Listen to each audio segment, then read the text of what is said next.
My go-to order at Skyline has always been a regular 3-way and cheese coney. But today, I made the switch to 5-way. Those hearty beans and diced onions took it to another level. From now on, I'm a Skyline 5-way guy. This podcast is a member of the Voices of Wrestling Podcasting Network. Visit voicesofwrestling.com to hear the rest of our great podcasts, as well as show reviews, columns, opinions, and updates across the world of wrestling.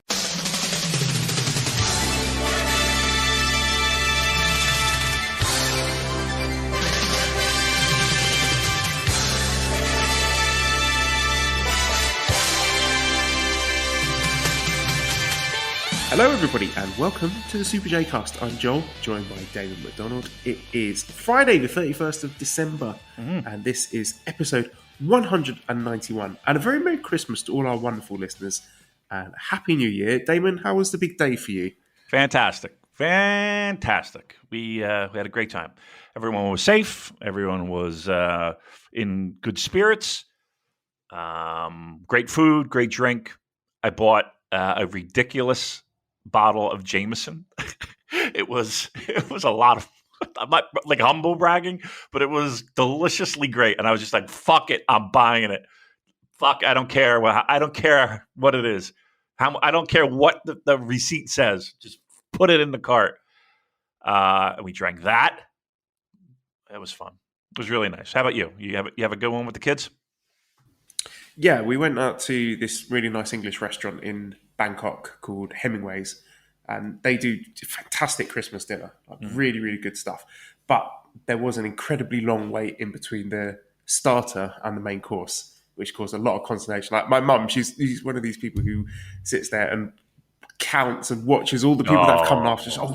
Those people came in after us and they got their food before us. Oh, this is what I think's happened. Just like he's huffing and puffing. Yeah. Yeah. It's like an hour-long monologue about where she thinks the food is, what she thinks has gone wrong, all the people that have been served before us. Do you think does she think it's a personal slight against her? Yes, yeah. It's the big conspiracy. Okay. Well, I mean, how bad was that 6-minute wait? No, it was really long. It was like over an hour, I think. It was. And my worry with that is always like, is Esther going to go completely mental here? But she managed to hold it together for the most part, so that was good. Disappointed that nobody bought me a New Japan titty pillow for Christmas. Oh, I just got it. Man, you've been firing away the links. We've been. I'm privy to a lot of information this week. A titty pillow. Here it is. New Japan Pro Wrestling. It's all Japanese. I'll translate that tweet. They're not calling it titty pillow, Joel. I believe they call it a muscle missing cushion. A trick there. Yeah. That's a titty right there. Naito version, and of course, there's an Ibushi version. He was probably first in line. He probably went to them and was like, "We're doing titty pillows." Look, honestly, I think we're leaving money on the table if there's not a Satoshi Kojima titty pillow. Yeah, his are the best. Yes. Now we're thinking, what are they doing over there? Well, I mean, they're in the right. Listen, they're the ones that started that. I mean, we're in lockdowns and quarantines, and there's somebody in a room like, I got it, titty pillow. Has that muse that hits their head, titty pillow. Good. Is it too late to add the titty pillow to the end of year awards ballot? I tell you what. Let's just do a quick plug for that. If you haven't voted yet, get on it. It's on twitter.com/the Super J Cast. Please get your votes in. Unsurprisingly, we've got a lot fewer votes than we have done in previous years, but I guess that's a reflection of the product, and definitely not a reflection of me running off of my listeners. That's my New Year's resolution, for try and be nicer. I don't want to. Well, I mean, look, we're going to do a show. They deserve them. Yeah, I mean, we're going to do a show. If you want to vote, vote. If you don't want to vote, vote. But I mean, look, I for all the reasons that we just described for that, but I mean, we kind of expected that too. And I think that's across the board. I think there's a, if I'm not mistaken, the guys over at Strong Style when I was texting back and forth, which I hate. That was my Ricky Gervais imitation, by the way. That was pretty good, wasn't it? I sounded just like him, didn't I? Yeah, that was great. Thank that you. was proper The Office David Brent style. Thank you. They even mentioned that their numbers were down considerably. So, yeah, I've had a lot of people just say to me directly, "Look, I can't vote in good faith because I've barely watched New Japan this year." So that's, I mean, correct me if I'm wrong, Joel, but did you have similar issues? Because I know I did. I had similar issues of, I don't know if it was my memory or anything, but I was like, well, yeah, I had trouble with some categories, that's for sure. Look, it is what it is, and it's a year that was, and we're all hoping for better things. We're all hoping for better things in 2022. And I think we start off on a good foot. Obviously we're gonna start off doing our thing, talking about Wrestle Kingdom, and then right after us, it's a great interview that we did with Kevin Kelly. Once again, the annual tradition is back, and he was fantastic as always, with lots of insight. And dare I say, Joel, little nuggets to kind of whet a palate for what's to come in the next year, and I think it's exciting. Yeah, you always get a bit of everything with Kevin. He's he takes the tough questions, and he's not afraid to fight back. There's a couple of times he takes us to task, which I love. I don't want an interviewee who is just going to be all sugar and niceness. I like someone who can be a bit spiky and make it interesting for the listener. So yeah, as always, it's a real treat to listen to. So you can look forward to that at the end of the episode. Yep. And I will say this, that like for me, like I that's a platform for Kevin, right? Like I'm not going to sit there and argue. You know what I mean? Like that's not the time or the place to have an argument. Not an argument, but a back and forth. Like he's on this show to get his opinions, and we ask him those questions, and we follow up with questions. We certainly did at the end of the interview. Not at the end of the interview, but at the end of this show, you'll hear.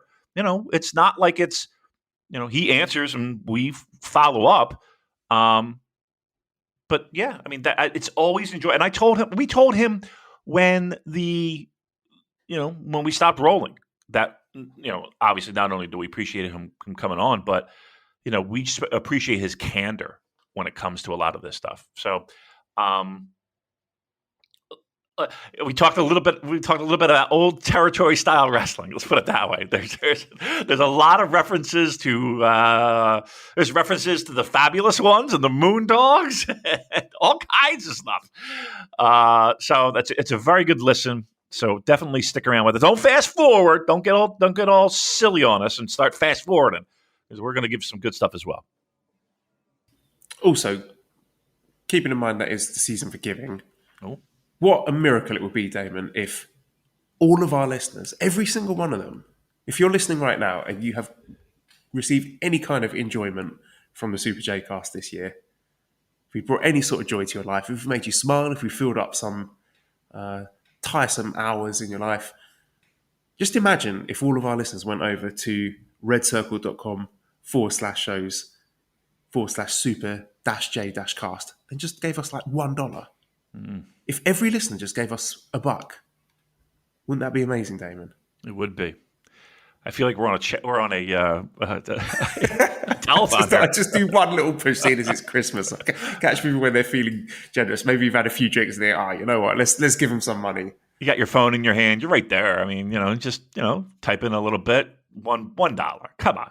I mean, you guys piss away dollars like it's nothing. I know. Or give us 5 or 10. Oh my Lord! Who am I to tell you how much you should or shouldn't give? Yeah, we're not here to tell you how to spend the money. But spend money. I should play we should have like some Sarah McLachlan in the background or something, Damon hasn't had a cheeseburger today. Oh boy, I'll tell you. While you do that, I'm trying to get in my last remaining daily fantasy hockey lineup, Sam. boy, this Fucked up, man. COVID is really. I forgot that the Premier League fixtures are all janky, and now I've got a fantasy football team where like most of my squad don't have matches scheduled, so that's really annoying. Yeah, I'm trying to fucking correlate my fucking lines here. I got, news popping on, like who's sitting, who's not. 7:00 is when all the games start. So it's like, okay, it's like a little bit of a rush, panic to get these lineups filled in as I do a Super J. But listen, I'm a pro. I know who I'm going with today. I'll tell you what. I'll give you guys a scoop.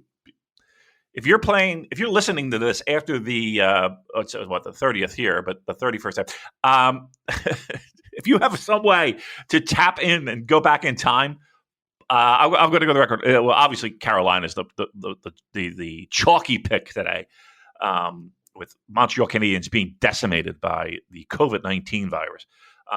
Joel, I don't think there's like one line of legitimate NHL players. Everybody else on the team is from their minor league affiliate.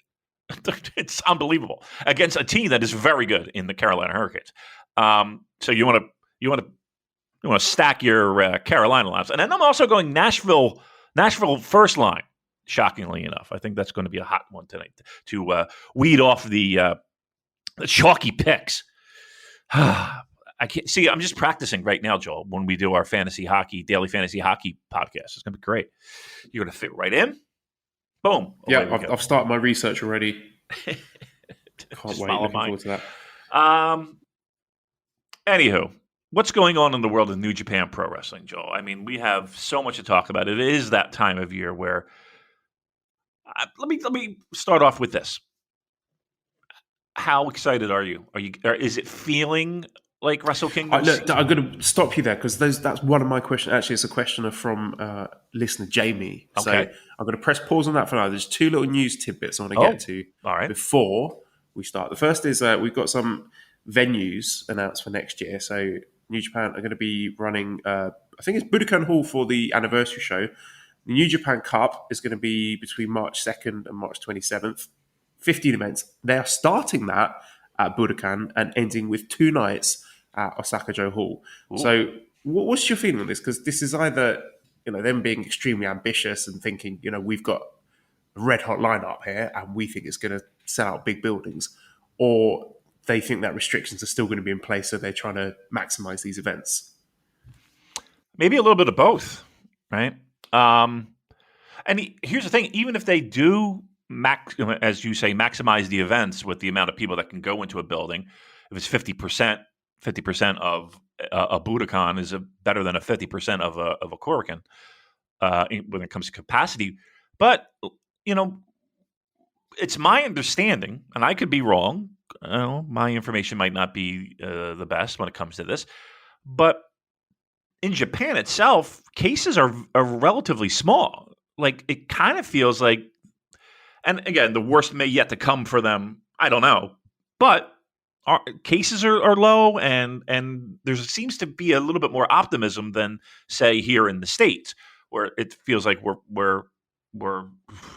it's a mess. So maybe it's a little bit of both. Maybe it's, hey, we're going to run a big building.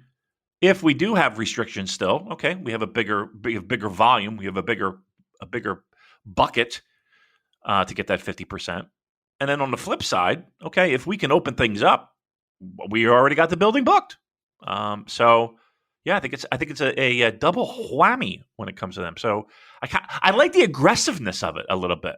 It's like I like the aggressiveness of it. And and you'll hear it in the interview with Kevin. This company is raring to go, right? They are just waiting for some stability when it comes to this. And I think, they'll be firing on all cylinders. I really do. After that interview, I did feel a little bit more optimistic about 2022. I really did. So yeah, maybe the big buildings help with that. The second thing is the big match that took place on Christmas Eve on Road to Tokyo Dome, which was the KOPW 2021 match, the end of year party rules, where Toru Yano managed to successfully defend the title and retain the KOPW title after beating Yoshinobu Kanemaru 9 minutes 54 seconds via Oni Koroshi. Did you see this one, Damon? I thought this was actually quite fun. It looked like they were legit drinking Suntory whiskey. Like they opened the bottle ringside. You could even they put the microphone there so you could hear the sound of the bottle opening. Did they really? So if these guys, they were like legit chugging shots of whiskey and then running into the ring for a bit of wrestling, and then after the time expired, going back ringside doing another shot of whiskey. And I was a bit scared. I thought, this is kind of dangerous. If you get drunk whilst trying to do pro wrestling, if one of them fucks up a move or something, someone could get hurt. But fair play to them, they pulled it off. This was one of the better ones. And to be fair to KOPW, I think it's getting a bit more creative. Like I enjoyed the amateur rules thing with Okan. I thought this party rules match was quite funny as well. So I think it's on the right lines, for a mid-card 5-10 minute filler match with an interesting stipulation. I'm okay with it. I've made my peace with it. I'm totally okay. We've said it 1,000 times that there's a time and a place for everything, right? And if it's fun, if it's creative, if it's if it's not the same old, I'm down. I will. You know what? I will watch that. And it wasn't like I watched it out of protest, I didn't watch it out of protest. I just literally didn't have time to fucking move. It felt like. Yeah, I would. If you're giving it a recommendation, I will go out of my way to watch it this weekend, and I will return with grades and all of it. Yes. Yeah, top 2 matches from that show were good as well. Everyone had their working boots on. It was a nice little preview for Wrestle Kingdom, which we are coming up to now. Less than a week away. Wow. Wrestle Kingdom in Tokyo Dome. First of all, Bash says 2 years on, how do you feel about not being there live in person? Would you plan the trip next year, all being good? I actually thought about this today, and I was thinking about, because you know how like on your iPhone, you get the memories of whatever. And of course, this is prime season. I would leave like either tomorrow or the next day would be my flight, and away we would go.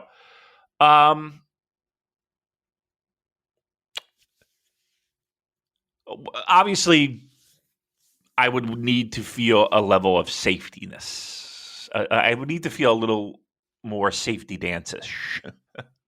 In the sense that, not necessarily for me, of course, fully vaccinated and proudly wearing that badge. I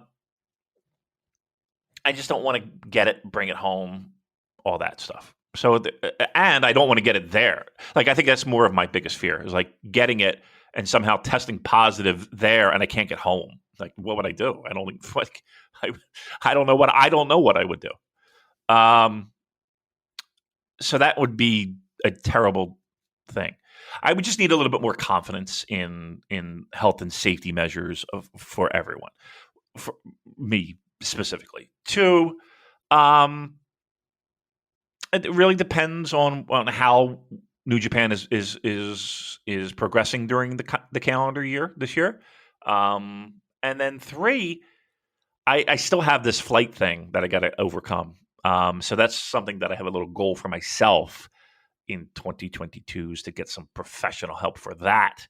Because again, that will be a huge issue, because that's 13, 14 hours on a fucking plane that I'm either going to be drugged out of my mind, or I got to find a way to get through that. So those 3 factors are going to be the biggest factors for me. A, health and safety. B, getting over that flight anxiety that I fucking have. And C, where are we, New Japan? And is this going to be from a pro wrestling perspective, something worthwhile? Yeah, that's it. I think it would obviously have to be in a time where there's no quarantine. We've got full crowds, none of this clap crowd stuff. Yeah. And then definitely would be something that I consider once we get all, the big stars from the States being able to come over, maybe mixing it up from other promotions. We'll see. But not something in its current iteration that I could consider, especially with 2 little children as well. I do, it's still my dream. I want to take them to a big New Japan show at some point in the future. But probably that will dovetail with, again, fingers crossed, COVID getting a little bit better and having a freer travel between the countries. So Jamie says, what are your excitement levels compared to previous years?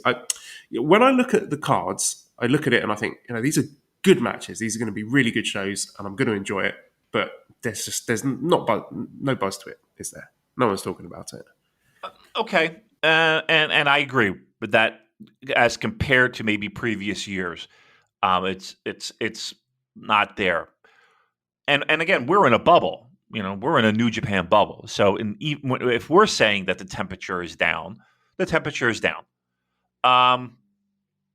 With that said, there is something about the Christmas tree being up, the lights on in the neighborhood, the crispness in the air, the getting ready for New Year.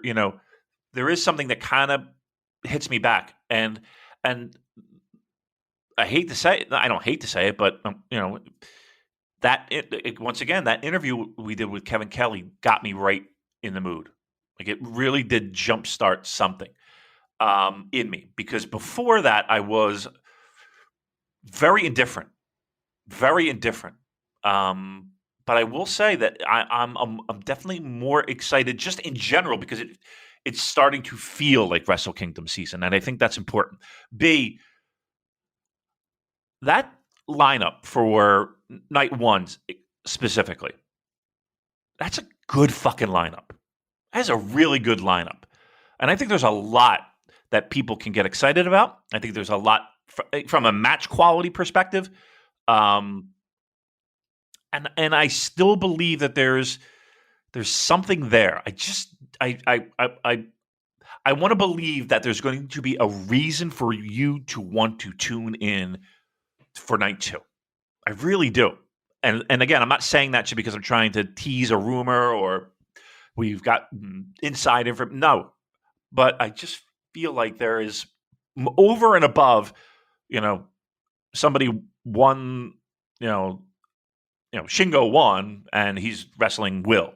Over and above that, I just feel like there's going to be a reason why you will want to tune in for night 2.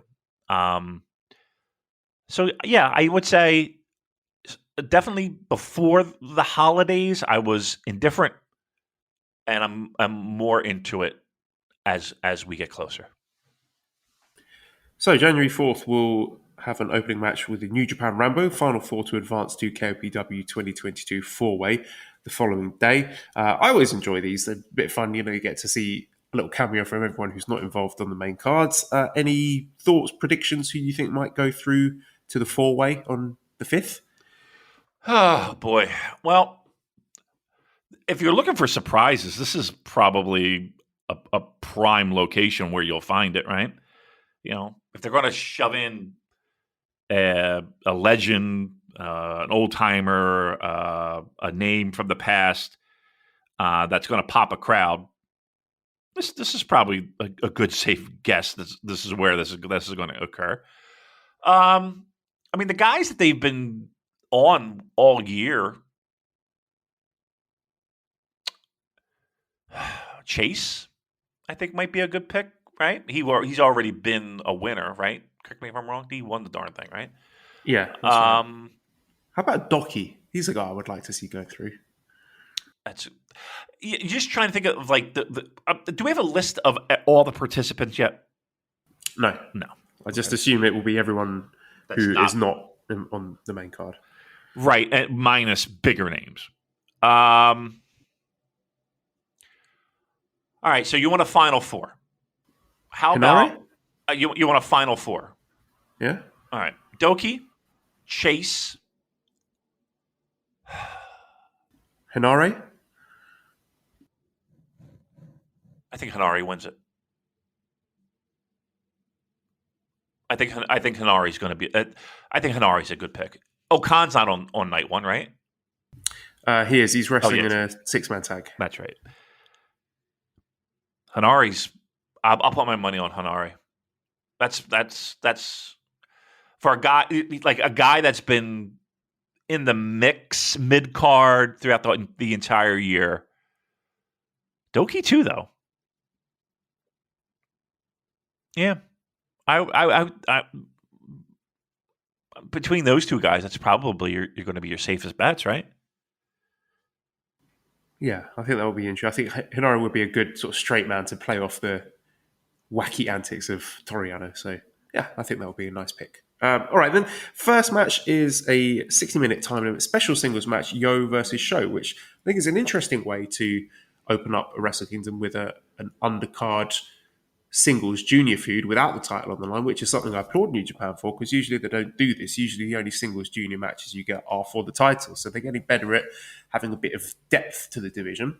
And I thought the match that these guys had in the Best of Super Juniors was really good. I like the feud. Obviously, with Show involved, there is a ceiling to it, because you know the shenanigans are going to come at some point. There's going to be wrenches involved. It will happen. But from this sort of rejuvenated Yo that we saw in the Best of the Super Juniors final, I think this one could be really interesting. It's a weird placement on the show, don't you think? Like to start off a show with a grudge match. Yeah. And it's not like it's, there is a history there, mind you. And they've started off with junior matches, obviously, in the past. But this does feel like it can be a little bit different, and a little bit spicier, and a little bit more grit. And a caveat to this being that they will meet again on the 5th in the Never Six-Man title match. That's, they're not allowed to brawl in the crowd, right? But there is a lot of open space at the Dome, right? Front row at the Dome means you're 50 yards back, for Christ's sake. So they could get creative, It's not, and it's not like, they won't have opportunities to do so. Like, I just don't want to see them fucking exchanging arm bars. Like, I kind of want it to be a little bit of a little bit of I want a junior brawl is what I would want. Yeah, because there's got to be a sense of escalation, because again, they've wrestled each other quite a few singles matches this year. So if it's just, if the bell goes and it's, collar and elbow tie up, then you're thinking, well, what are we doing? I want to see some advancement in this blood feud between these two guys. Yeah, this is hardly a blood feud. Let's be very clear. We're hardly at that point. But yeah, wouldn't it be great? And this kind of does touch on a lot of the stuff that we hit on with Kevin. Wouldn't it be great if this just turned into one of those, dare I say, peer sixers? You know what I mean? Like they're going to town on each other, and I don't know. Maybe I'm getting silly here, but dare I say, a little color, right? A little, make it like a real add some blood to this feud, right? Actually, make blood in a blood feud. Wouldn't that be like? I know I'm talking out my ass right now. There's zero chance of that happening, but wouldn't that be something if they pull that one off? They have an opportunity. Let's look again. They're going what? 15? You think they're going 15? They're not going over 15, right? No, and it is followed by 2-0 6-man tag matches. So I don't think there is a danger of them doing too much and burning out the crowd early, because there's a nice little come down in between that and the Shibata 4th match. So I think they could do a lot of interesting stuff there. I do too. I'm actually like, again, it's a weird spot in the card. First, to open up 2 nights at the Dome of their biggest show of the year. That's why I keep saying over and over again, I feel like they have something up their sleeves, man. I think this is going to be a weird, fun show, and I think this kind of like helps emphasize that. Like, this is going to be a weird, fun show. The second match is Rocky Romero, Ryusuke Taguchi, Hiroshi Tanahashi against El Phantasmo, Taiji Ishimori, and Kenta. So, little preview match for the junior tag match the next day and the US title match the next day. And the third match is Bushi, Sanada, and Naito against Will Ospreay, Great-O-Khan, and Jeff Cobb. So, again, little preview matches for the 2 singles matches on the 5th. I don't have a great deal to say about these. It's just I feel that these kind of matches are unworthy of Wrestle Kingdom. I do too. I mean, there's a lot of talent in the ring, though. I will say that, right? But it is. Look, you know what were some of the greatest matches of all time, and by no means am I putting this match again on paper against matches that I'm going to talk about now. So I don't want you to get bombarded with tweets, but some of the greatest matches of all time were All Japan 6-man tags, right? And the talent that was involved in those matches was, sky high, unbelievable. They were still 6-man tags. So I don't want to discount the idea of just because it's a 6-man tag, it instantly is meaningless. Like it doesn't mean shit anymore just because it is a 6-man tag. Just for my sanity, read off the names of those people in that Will Ospreay 6-man tag. Ospreay, Great-O-Khan, Jeff Cobb against Bushi, Sanada, Naito. You mean to tell me that's not going to be fucking good?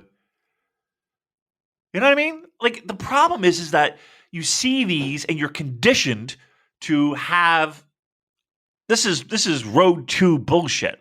Okay, everyone in that ring has the ability to step it up several notches to make again, on paper, with card position and the history of New Japan and everything that we see all the time. Yes, you're conditioned to think 6-man tag, boring, they're going to go through the motions, blah, blah, blah, blah, blah. No, not here. Too much talent in the ring, too big of a stage, and maybe I'm just giving them too much credit. I think, and again, they are working for programs later on, in the 2 days. I don't know. There's a lot of talent in that ring, Joe, for it to be not good. I think it's going to be very good. And how about this one? I think it's going to be one of the best matches on the show. That is a hot take. I can't join you on that one. I think I'm looking higher up the card for the best matches of this show, but we'll see. I like your optimism. The fourth match has a 30-minute time limit, a special singles match, Katsuyori Shibata versus X. So New Japan announced that the rules have been determined for this match. It will be a catch wrestling rules match. Stretches and grappling will be the focus. Rules are as usual, but strikes are prohibited. Now, this one caused a little bit of a stir. And I will say, in defense of the company, that when the Shibata match was announced, they did say the rules have yet to be determined. So it wasn't like straight off the bat that they said this is going to be, a regular wrestling match. But a lot of people have been disappointed by this. I've seen some people saying, they're not. They think they're sort of pulling the rug out from under fans, and they're not interested in it until Shibata can wrestle proper normal matches like everyone else.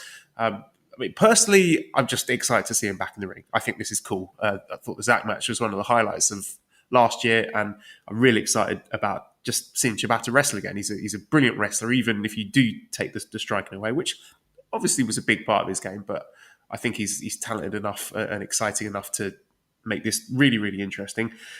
There's another angle to this. Joe Lanza suspected that this could be a setup to a work. I mean, saying that strikes are prohibited, he thinks that would be a great way to get heat on an opponent for, let's say the opponent gets pinned at the end, flash pin, and then in their frustration just kicks Shibata in the head or punches him in the face or something like that. So there's that element to it too. I think that would be great if that was the case. I love getting worked. Work me, baby. So that could happen. And we've got a lot of questions about this one as well. Bash says, with Shibata changing his style, not including strikes at Wrestle Kingdom, do you think he's ready for an in-ring return, or does the difference in his style of match intrigue you more? I mean, this could just be baby steps. Maybe we just work on our way back to getting to full matches. Derek says, what do you guys make of Jonathan Gresham cryptically tweeting out the name Shibata? Could he be X if Terminus and the pure wrestling rules is going to carry on? Would it really be a surprise if this is why we now have a grappling rules match? I don't think Gresham could get to Japan. With the visa situation, quarantine situation, I don't think it's possible. Tails the Dude says, with Shibata not having an opponent announced and the type of match is it kind of obvious that is either Jonathan Gresham or Sakuraba? I mean, Sakuraba, that's an interesting option. I think that would be quite fitting. Also, if this goes well, could we see DDT involved later on? Because Takeshita versus a healthy Ibushi would be an absolute banger. Faces and Phil says, is there any chance that X won't be a disappointment? Andrew says, could you think of any realistic disappointing options? Just listening to this pod, and I can't imagine anyone who could actually come out and be bad, so please try to temper my expectations. William says, I got into New Japan after Shibata's retirement, so I have zero reaction or response to all the emotions surrounding his return. Am I heartless? No. I mean, I think you had to sort of live through the sort of 2017 event of the Sakura Genesis match and how incredible that was, and the sort of the heartbreak and the sort of hoping for these, how many years has it been? 4 years? Hoping that he's going to come back and just hearing nothing, and then getting little trickles, him coming out saying that he's here, that that's all, that the G1 finals that year, and then just coming out for runners with Kenta. You're just getting little teasers, little breadcrumbs, thinking, oh, is he going to be back? Is he going to be back? So yeah, if you missed out on all that, it's understandable why you wouldn't get caught up in all this. I still think the opponent, I'm just going to go with the chalk pick, Suzuki. I think that's an easy pop, playing Kazumi Ray. Fans will be into that. I think that as a grappling match would be really interesting. So yeah, I've thrown a lot of questions, a lot of possibilities at you, Damon, with the rules being announced, possible opponents, all of that jazz. Your thoughts, please. Well, look, I'm not going to lie.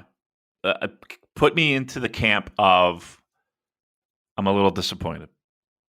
I'm a little disappointed that I'm not going to go so far as to say any type of,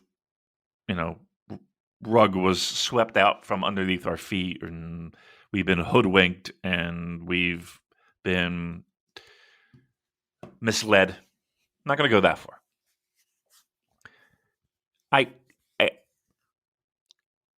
I would have preferred to have a full Shibata, not a held back, limited Shibata making his return. It was my understanding, and again, my interpretation was that I'm back, or him announcing he's returning meant he's back. You know what I mean? Yeah. I think in order to see that caveat about rules yet to be announced, you had to actually click and read the article that announced the match. So it wasn't there. It wasn't like it was in the initial tweet saying the rules haven't been determined yet. You had to do a bit of digging to find that out. And I would just give it there was a poll by Evan Deadly Sins W on Twitter asking if people are going to watch the match if they feel misled. 75% of people said will watch Shibata matches under any rules, grappling, catch, wrestling, whatever. And there was a question: do you feel misled by New Japan? And 40% over 40% of people said yes or somewhat. So you're not in the minority there, Damon. Okay. And again, will I still be watching? Of course. Yes. Am I excited? Yes. Am I as excited? No. Will it be great to hear the music, see him stroll down the ramp? Absolutely. Without question. Do I feel like I was originally led to believe that he's coming back and he's getting in the ring and doing his thing and being him? Yeah, I did. I don't know if that means that they hold back on who is in the ring with him. Like, to me, it further makes it feel like this is going to be a young lion or something along those lines. I'm not expecting I'm not expecting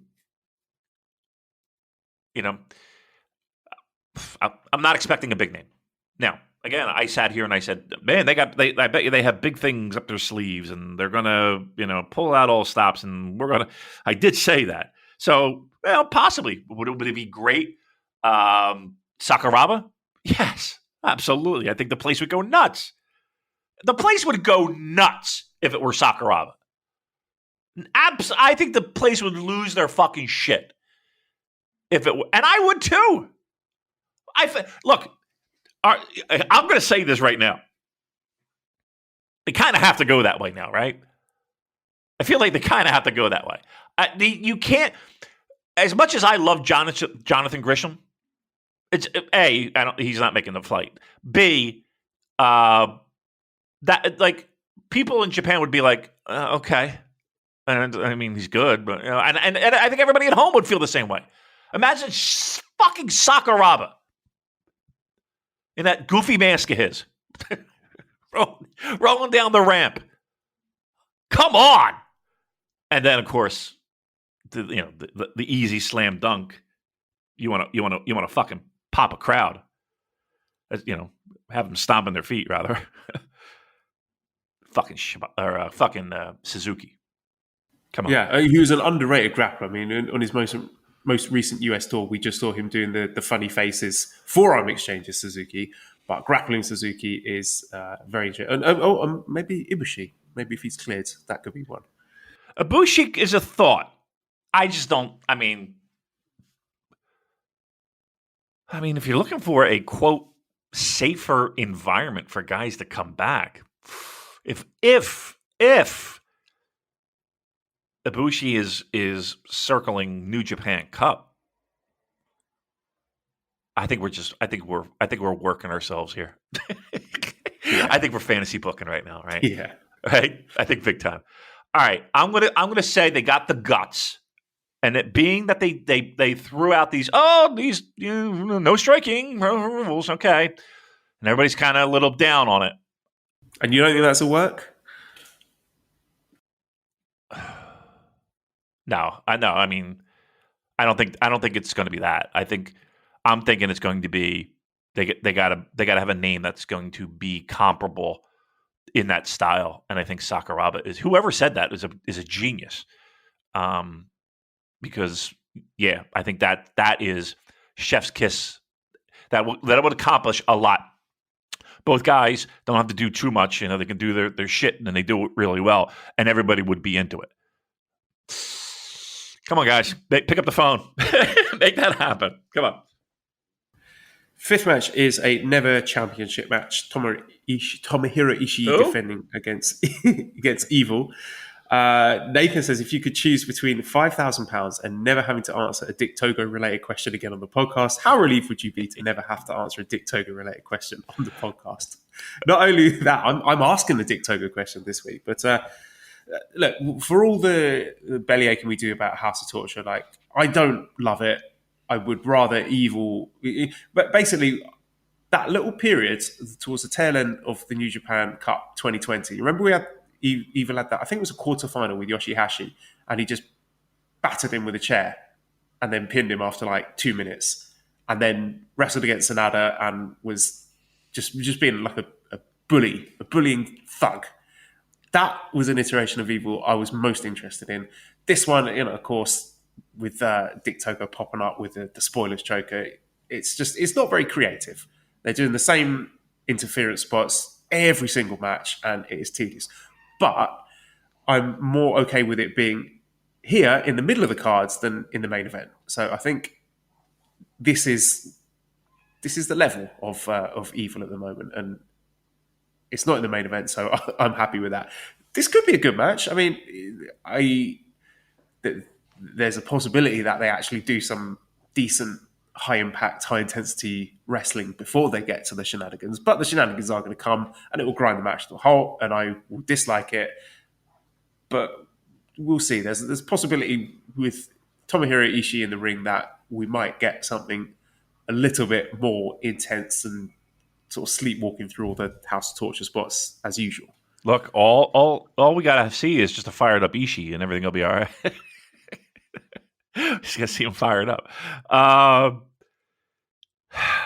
It's a match we've seen. It feels like 217,563 times. And I don't think it was ever good. I can't remember with LIJ Evil. I can't remember any great Ishii Evil matches, and I'm sure they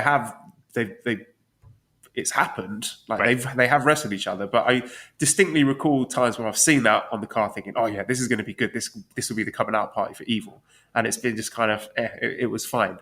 Right. Even on its best days, you would sit and think, okay, this is, a good middle of the card match. You got Ishii, who's, will work his fucking ass off to make it great. Evil has his moments, right? This has the possibility, but that's even on its best days. That's on its, the fucking moons are aligning. Best days. And now you're adding in a lot of different factors that, kind of sours us on it. I mean, do I think the moons will align? The planets will align? No. I have no confidence in that happening. Do I have confidence in Ishii putting on a performance that is worthy of Wrestle Kingdom? Yes. Do I expect lots of hit me harder spots and no sell and, yes. And that can be both good and not so good. It's a toss-up. It really is. It really is. And unfortunately, we do have a recent history of even with all that, we have a history of outside interference and shenanigans and ref bumps and refs looking silly, and that's our modern day evil. That's our house of torture that we live in, a literal house of torture. So there's a Blur cover in there somewhere, isn't there? Lives in a house, very big house of torture. That's pretty great. I like that. I hope it's good. I hope. You know what? Here's what I really hope. I hope it's not good, so that I don't get emotionally invested in a match that oh my God, they're doing it, it's happening, and then it gets fucking ruined. Well, also, Damon, keep this in mind: the spoilers choker won't work on Ishii because he has no neck. He does not have a neck. Wouldn't it be great? He can't get it on. He keeps sliding through to his chest. It'd be great. Oh, fuck yeah! We finally got a counter. Do you think we'll see a title change here? Does anybody care? No, I think, I'm going to say Evil wins and he's our new Never champion. But, I mean, to be fair, is that any less interesting than what they were doing with the Never title for most of 2021? Right. Not really. Not really. Right. I'm fine. And here's the thing, too. It keeps them at that level. You know what I mean? At least they took the belt off the farmer, so. Living the life. My boy's living the life. You shouldn't have showed me that.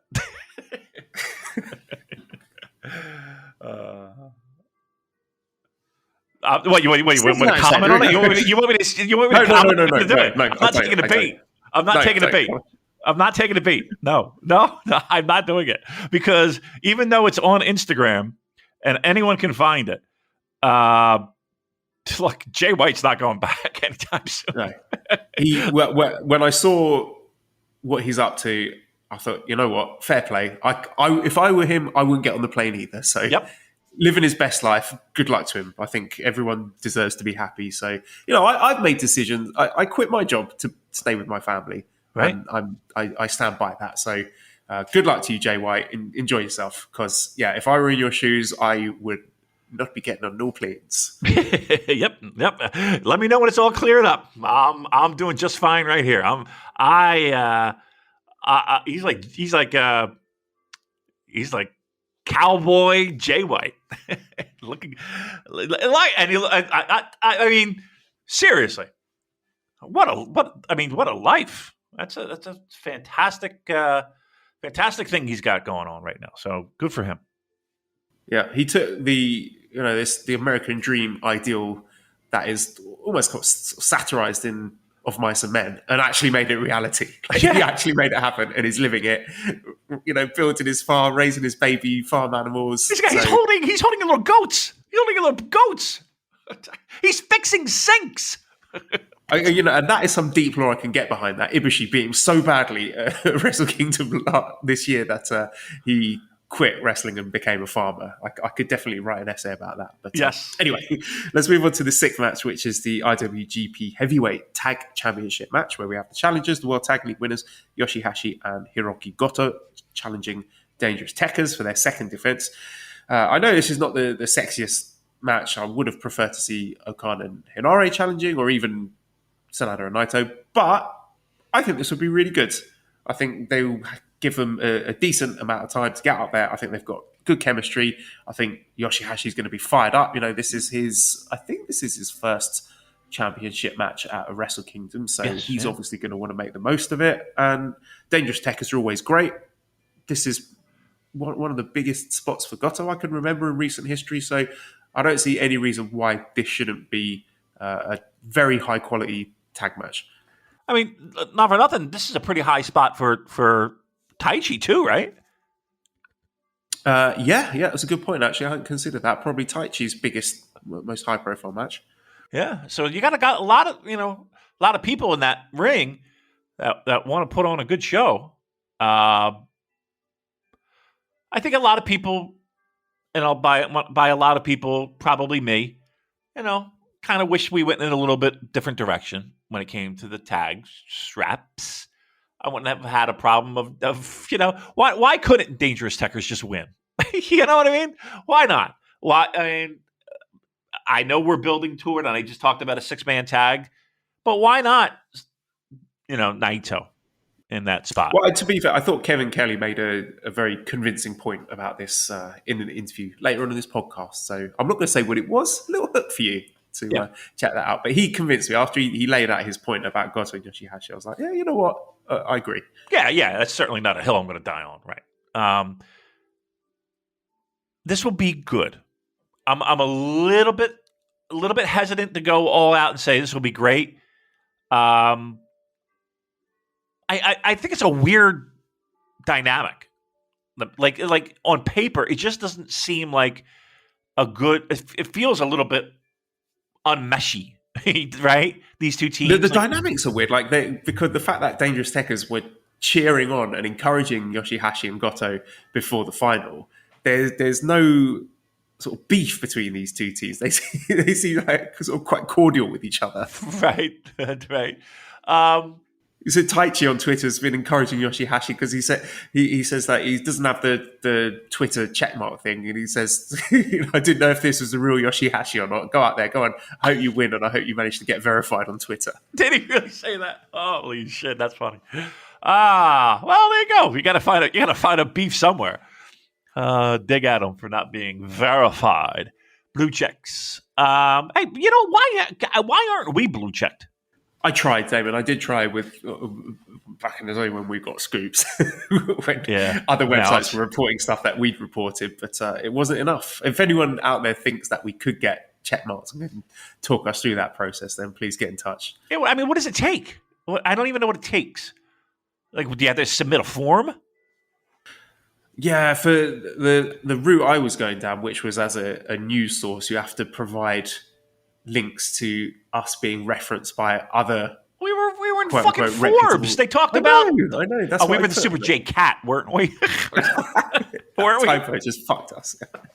If you put Super J Cat, we'd have a check mark. You know that, you bitch. Oh, God damn it! All right, let's move on. Seventh match, IWGP. What tag titles? Do you think they're changing hands? They like to change hands in that dome, don't they? Yeah, it seems like the World Tag League winners always win the tag title belt. So I'm going to say no. I think Dangerous Tekkers hold on to them. Would we? So at this point, Evil would be a new champion. Yeah, we're not going to do back-to-back belt changes, right? I'll say no. We might. I mean, we've had Wrestle Kingdoms where all the belts have changed hands. Right. That's true too. I'll say no. I'll say Tekkers hangs on. Okay, seventh match, IWGP Junior Heavyweight Championship match. The Best of the Super Genius 28 winner, Hiromu Takahashi, challenging the champion, El Desperado.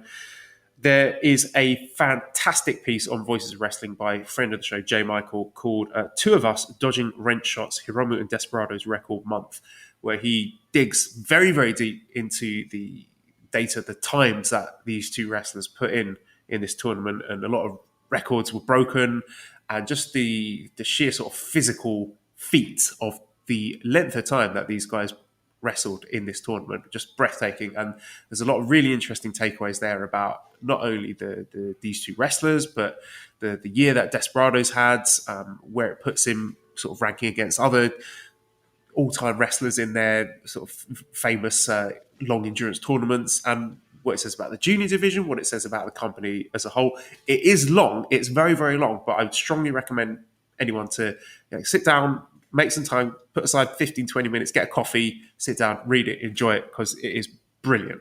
And it enhanced my appreciation of this match. And I've been saying it feels like years now, Damon, that I've wanted to see Despi against Hiromu at the Tokyo Dome with Despi as the defending champion. And they booked it. It is the co-main event. I mean, when's the last time the junior title was the semi-main event on January 4th? Right. It wasn't January 5th last year, but this is January 4th, Wrestle Kingdom. This is a huge spot.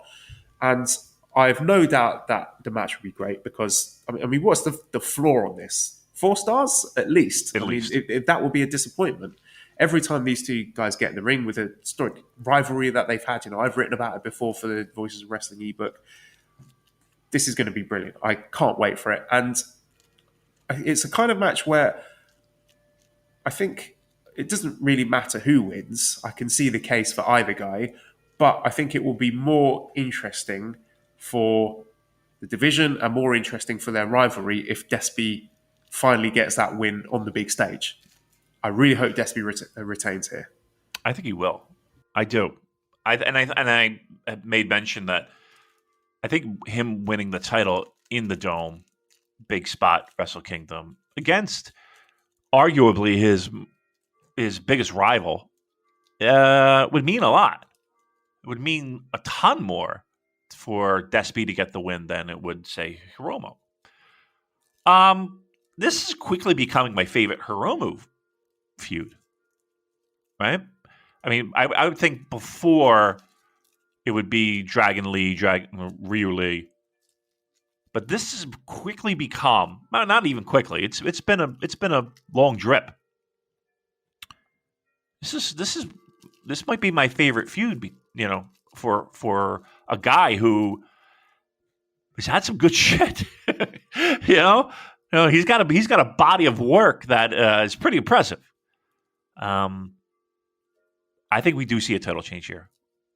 I really do, because I just think that this you would make Despi a legitimate.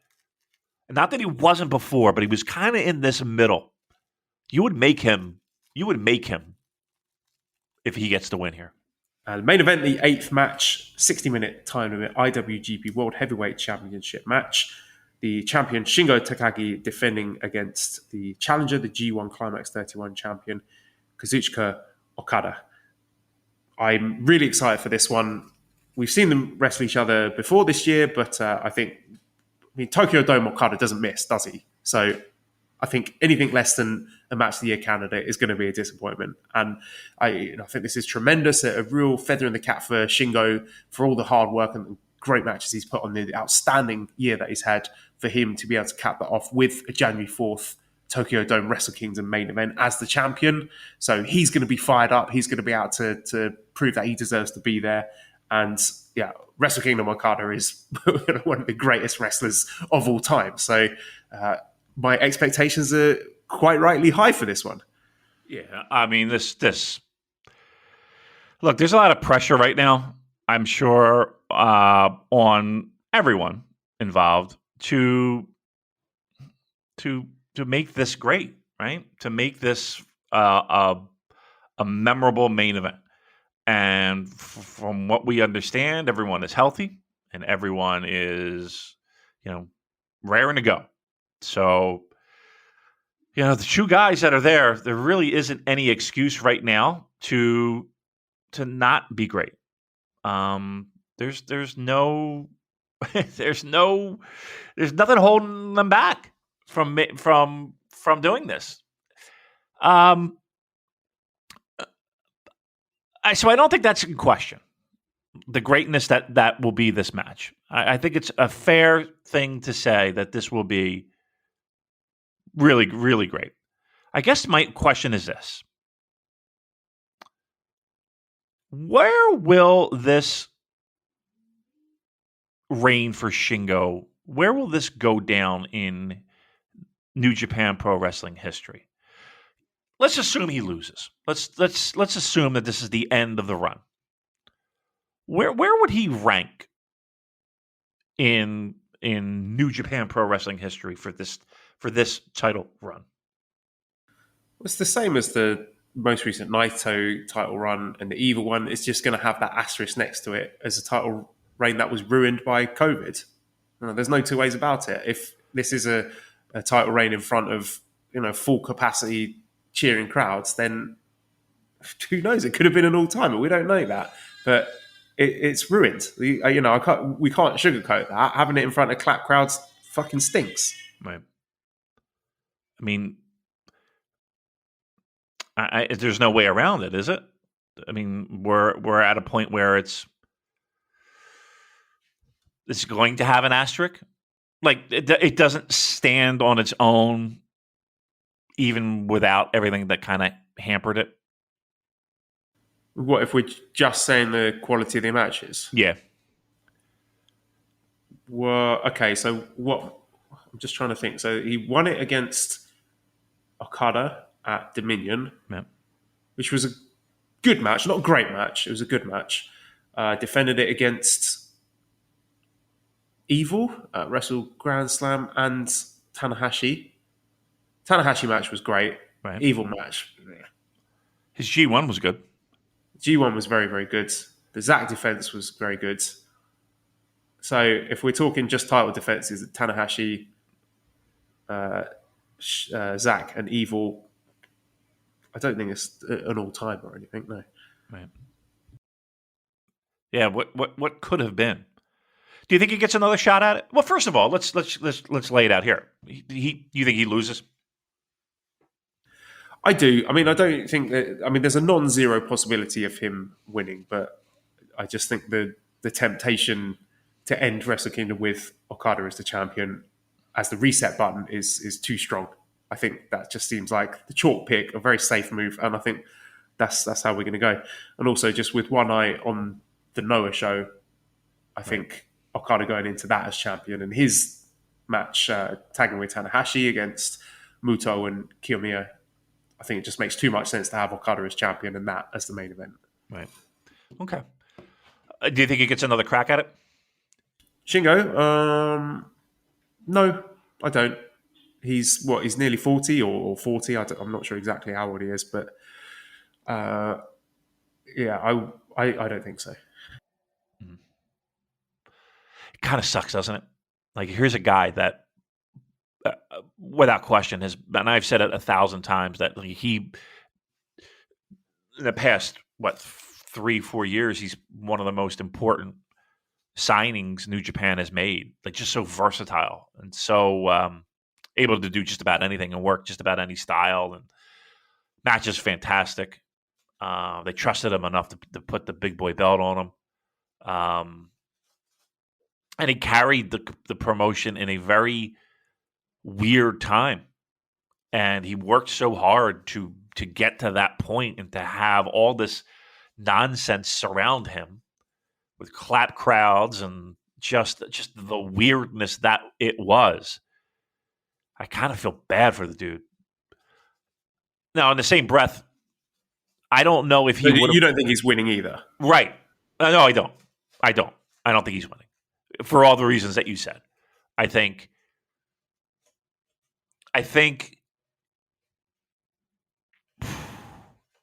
Like, here's the thing: the magic number is 40. Like, if Shingo were in his 20s and 30s, you could make a valid argument to me to say, okay, Okada losing is saying, okay, Shingo, you're going to be our guy. I don't think Shingo was ever going to be our guy. And I was going to ask, like, if COVID never happened, would Shingo be holding this title? Yeah, I was going to ask you the same question. I don't actually know. I think in a non-COVID world where they have free movement of wrestlers to and from Japan, I don't think he would be champion. I don't think so either. And that's not a knock on him because I think he's done more than an admirable job. Like he's one of my favorite wrestlers. But the magic number is 40. Like he's young. Correct me if I'm wrong. He's older than Okada, right? Yes. Yeah. I mean, Okada's in his low 30s, right? Correct. There's,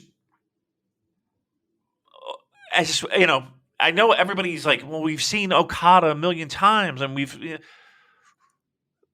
there's more upside with Okada, right? Right? There's absolutely. Going into this 50th year anniversary thing where they're going to make a big deal out of that, it makes too much sense for Okada. Anyone, it's got to be Okada, right? I mean, there has to be, and I'm saying that, and I'm not, trust me, I'm not saying that like with a shoulder shrug and be like, well, it's got to be this. No, I mean, it's a good choice. It's a great choice. It's the right choice. He's been fantastic this year, Okada, and I think it's flown under the radar because people's expectations are so high. But he's had I think, a brilliant year. He's had a brilliant year, big spot, Wrestle Kingdom. It's the goods will be delivered to everyone's front door. No fucking doubt in my mind. Think about this. That match is going to be great. If both of those guys are as healthy as everybody's saying they are, going into it, it's going to be great. It's going to be great. So, yeah, I do think Okada walks out. I do feel bad for Shingo for working this hard, finally making it to the pinnacle and having everything in a round. And I think that asterisk that you pointed out, I think that's got to be a gold star because of everything that like he was the guy that the company was that put the big boy belt on during its most troubled time. There has not been a more troubled time for New Japan Pro Wrestling, has there? Yeah, with the Ibushi injury, the Ospreay injury. Oh my God! I mean, even without those two injuries, I mean, does Shingo get that belt? Maybe not. But the fact that he was the guy that they trusted, okay, everything's going to shit. We need someone reliable who can stay healthy and have outstanding matches at the top of the cards. There you go, Shingo. Definitely the right choice. And yeah, I think a real feather in his cap. Yep. And here's the thing. Not for nothing. If he doesn't win Wrestler of the Year in our poll, just fucking toss it out the window, right? I mean, he's got to win that fucking thing because everything that's been stacked up against him and to do what he did and to do what he's done, again, 40. That's saying something. That is saying something.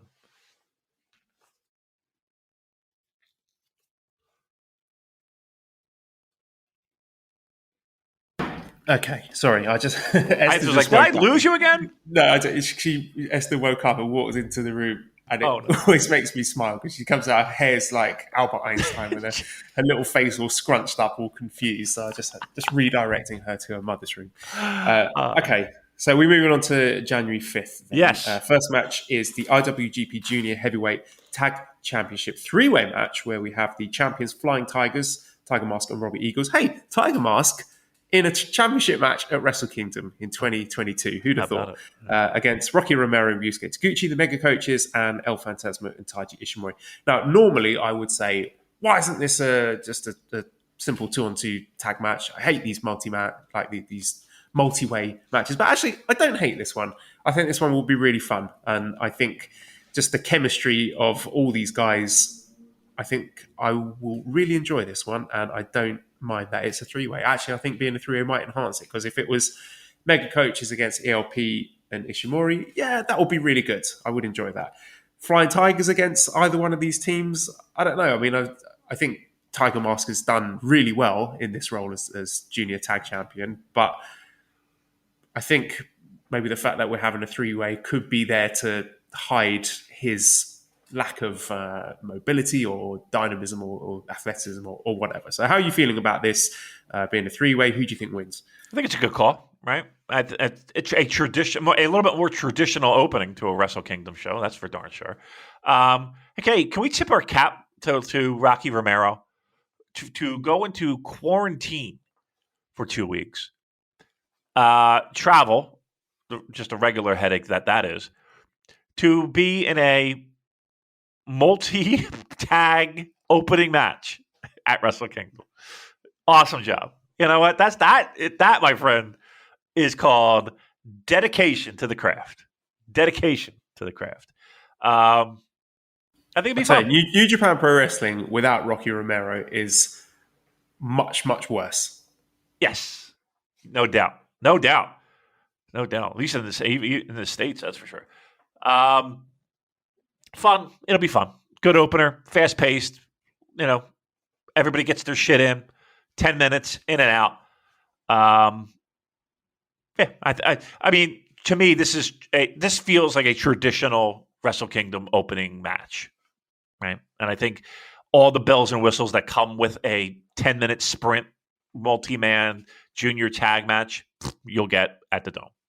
Yeah, there'll be some Taguchi bum shenanigans. There'll be some ELP boot shenanigans. I think it'll be fun. Big spot, Robbie. Yep, it'll be fun. Yeah, the question of who wins, though, because, I mean, you think, would ELP be going back to the States anytime soon? Or Rocky, or Robbie? You'd think any of the foreign wrestlers in these three tag teams might be leaving the country soon. So it's hard to pick, who's going to stick around to defend these titles. Yeah, that's that. I mean, if you're throwing that into the equation, it's kind of hard to pinpoint. I'd be a little bit like I would just be pulling names out of a hat at this point because who knows what's going to happen? You know what I mean? Is Taguchi going to do a tour of the States? Right? Yeah, I mean that is another option. Like the winning team takes it to the States and tours it there, which I thought they were going to do. I suppose that could be either Mega Coaches or Phantasmo and Ishimori. Yeah, I mean why not? We could do that. Have that sit around strong for a little bit. Why not? Rocky Romero shows up on AEW television with the coveted junior tag straps. All right, yeah, that's my pick then. I'm going for the Mega Coaches. Me too. All right, we're in. Good. Okay, second match is a Stardom special match. Starlight Kid and Mayu Iwatani against Saya Kamitani and Tam Nakano. I don't know anything about Stardom, so I'm afraid I cannot do this match justice, but I just think it's cool that they've got this spot here on the main card and not on a dark match, and that we're all going to get to see it for a change. No doubt. Absolutely. Who's our resident Stardom expert at Voices? Look, Damon, people on the Voices of Wrestling Slack are more interested and talk more about GLEAT and Stardom than they do New Japan. So really? Everyone. Yeah. Wow. There's a podcast, isn't there? Jumping Bomb Audio, I want to say. Okay. All right. So they will probably be able to give you more information about these fine wrestlers than we will. Yeah, that's for sure. I'm not up on it. Taylor and Kelly are the co-hosts of that one. All right, hop over there. Give them a listen, and they'll get you all caught up. I bet you Kevin Kelly's going to listen. I bet you. I say that with a giggle, but I bet you he will. I bet he will. Just to, and he'll lean on Chris Charlton, who's an encyclopedia of knowledge. So I'm sure he'll be Googling shit. His Twitter. That's one of the benefits of calling the match remotely, that you can just whip up the search engine and find out stuff. Yeah. Won't be surprised if that happens. Tweet him. Directly tweet him information. Be like, or try and distract him. Just tweet him outrageous and hilarious or shocking things to try and throw him off his game. Right. The first Stardom champion was Junkyard Dog. What? That's impossible. All right. Third match is the KOPW 2022 four-way match. I mean, this is disturbingly high on the card for my liking, which I think maybe speaks to the depth of this show. But whatever. I mean, it's KOPW. I can't really make any other prediction than Toru Yano wins. We're just going with another Yano win here. Do we know, okay, so there's no special stipulations here? No. The fact that it's a 4-way, that is the stipulation. So the final wrestlers from the Rambo will go into this one. So let's say Hinare. Yano, Hinare, Doki, and Chase Owens. He's going to defend it. He's going to defend his... Wait. No, it's not being defended because it's a new title. Right. It restarts every year. The calendar year. So stupid. Oh, my God. I mean, we had it... Right. Okay. What about Kanemaru? Kanemaru would be fun. Can we throw Kanemaru in there again? Had his... Or he's had his shot? No. He had a shot. He can't be in this. Can't be in this. Blew it. He blew it. You blew it. Give me a prediction. Yano wins. Oh, boy. Yeah. I just think whoever wins it has got to have some sort of range, don't they?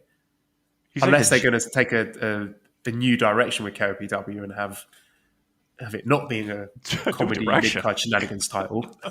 What? What? Yeah. Oh, boy. I mean, like, who's the funniest guy on the roster? It's Taguchi, and he's already got a match. Yeah. Who's the second funniest? Maybe it's Yano. You know, who else is funny? Chris Charlton. Okay, Chris Charlton's winning. Why not? Wouldn't it be great? Now, that would be something. I tell you what, I would fucking lose my shit if Chris Charlton won. Wouldn't that be great? He fucking hits the ring. I would love that. And he has like brass knucks or something and knocks out fucking, you know what I mean? Wouldn't that be great? And he wins? You know what? They'll probably Yujiro will probably be in this, won't he? Got to have some House of Torture representation. Yeah. And then he'll be KOPW champion, and then there'll be lots of sleazy stipulation matches. Yeah. Stripper on a pole match or something. Yeah. I think Joel's got more kid shenanigans going on. Probably yelling at somebody. No, we're good. No. All right. Yeah, I don't want to say it's Hinare because I don't even know he's going to be in the fucking thing, but why not? Let's put all our chips on Hinare winning the thing. But now that you said it's probably Yujiro. Fourth match, we have another 6-man tag championship match with the champions, House of Torture, Show, Yujiro, and Evil. Oh, no. Okay, sorry. Yujiro can't be in it because he's in the next match. Oh, there you go. Everybody's yelling at their fucking... Everybody's yelling at their iPhone. Let's put Dick Togo in KOPW. Show, Yujiro, and Evil defending against the challengers Yoshihashi, Goto, and Yo. So, a little tweak to the Chaos team where we have Yo coming in instead of Ishii. And, I mean, it was a shame that Chaos lost them, but I think it was the right time for them to lose them. And I don't hate them being on House of Torture because I still think these titles are more meaningful than they were before when they were just an afterthought and they seemed to throw them on people at random and the defenses were rubbish. So, again, I think this is what I wanted for the Never 6-man titles. I wanted them to be defended in interesting and dynamic Korakuen Hall main events. So that's a tick. And I wanted them to be defended in high-paced, snappy mid-card matches on big shows. So you can put a check for that as well. So give these guys 10, 12 minutes. There's going to be shenanigans, but given that it's the fourth match and it's a 6-man tag match, I don't mind the shenanigans in a match like this. I don't know. This is quite tricky. We could have Yoshihashi and Goto being double champions. We could have House of Torture doubled up. We could have them having all the never. Anything never is House of Torture. All right. I'll go with House of Torture successfully defending it. House of Never Torture. Yeah, they're just going to have a complete monopoly of the never titles. That can be their thing. They can have the never stuff. All the never. Never. I'm sure there's a joke in there somewhere. We can never watch it. Never watch it. Right there, you go. That's it. I was trying for it. I was fishing for it. I couldn't. It was out there somewhere. I just couldn't grab onto it, Joe. But you pulled it in for me. Appreciate it. That is good teamwork. We should challenge for these fucking titles. Who could be our third man? Chris Charlton. He's got brass knuckles. I think me, you, and Booze Leprechaun, we could have a really good reign with those titles. Yeah, no doubt. No, how about Editor Dan? We could have like Freebird style. Yeah, That's what I'm saying. Here's the thing. I think Editor Dan could kick people's ass. Like, legitimately beat people's ass. Like, you get a couple pints in him, I feel like he could do some fucking damage. Am I out of my mind on that one? Yeah, pint glass to the face. Yep. Headbutt. Yep. Yeah, I feel like Dan's could handle himself. I went Dan. Well, yeah, it'd be Freebird style. Yep, absolutely. Yep. Can I be Terry Gordy? Okay, fifth match is a special singles match, Sanada against Great Okan. Elliot says, please make me care about Okan versus Sanada, please.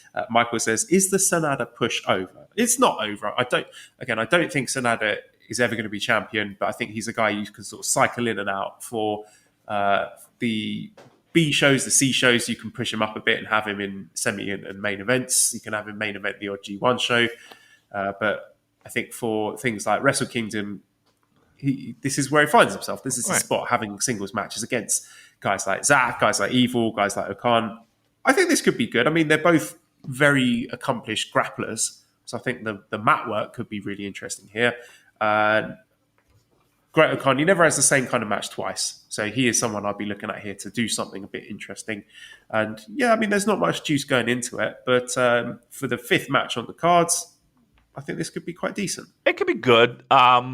Look, expectations are not high, so no. But I will say this as well. I mean, we're in this spot because we're in this spot, right?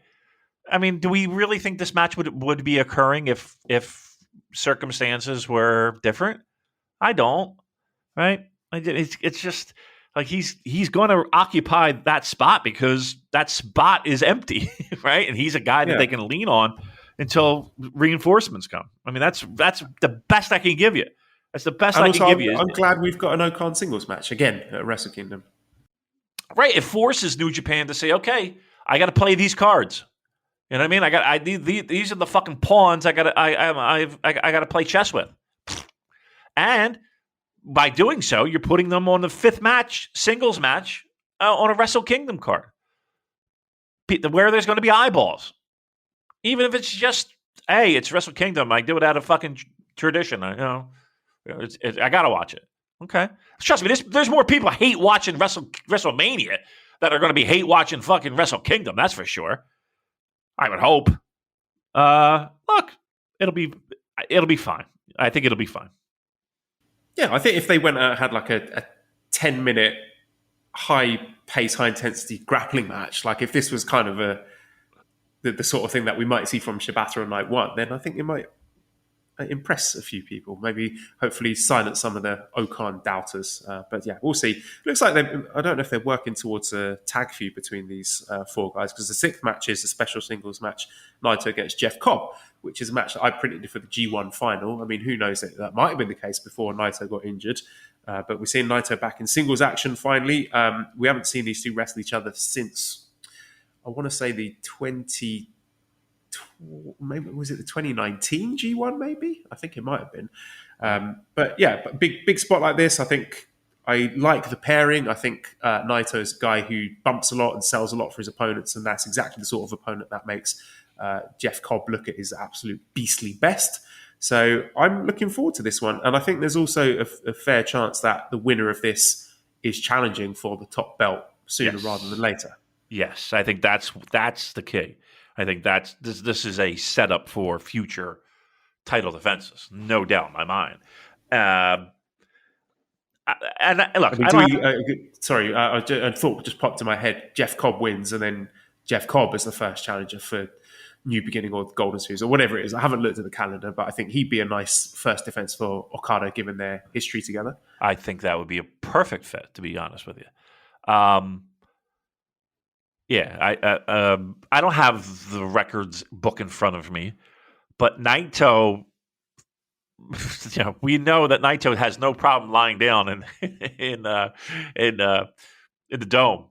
So I don't know. Do we make Jeff Cobb a little bit more of a threat?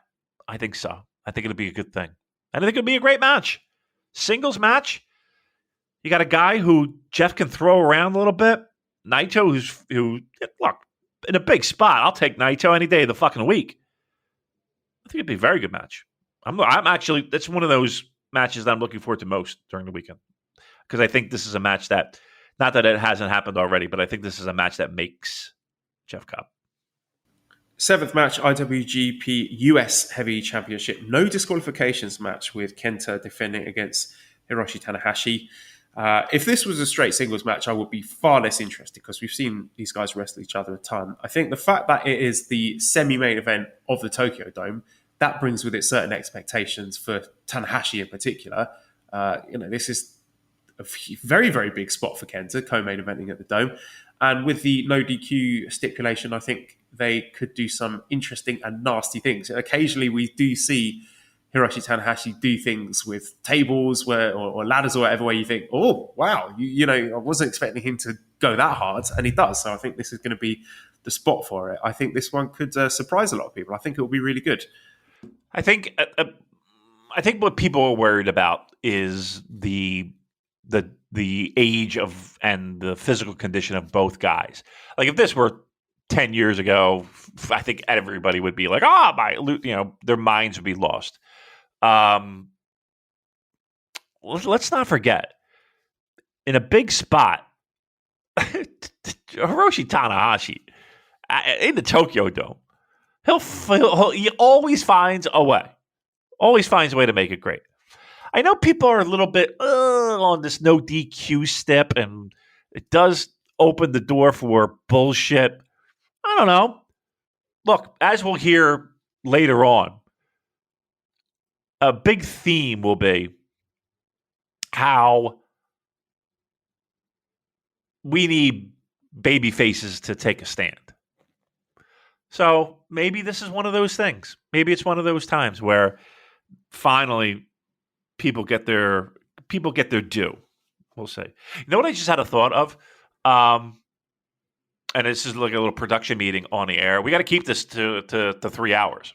We got the Kevin Kelly shit that that's good. That's a good hour. So just FYI.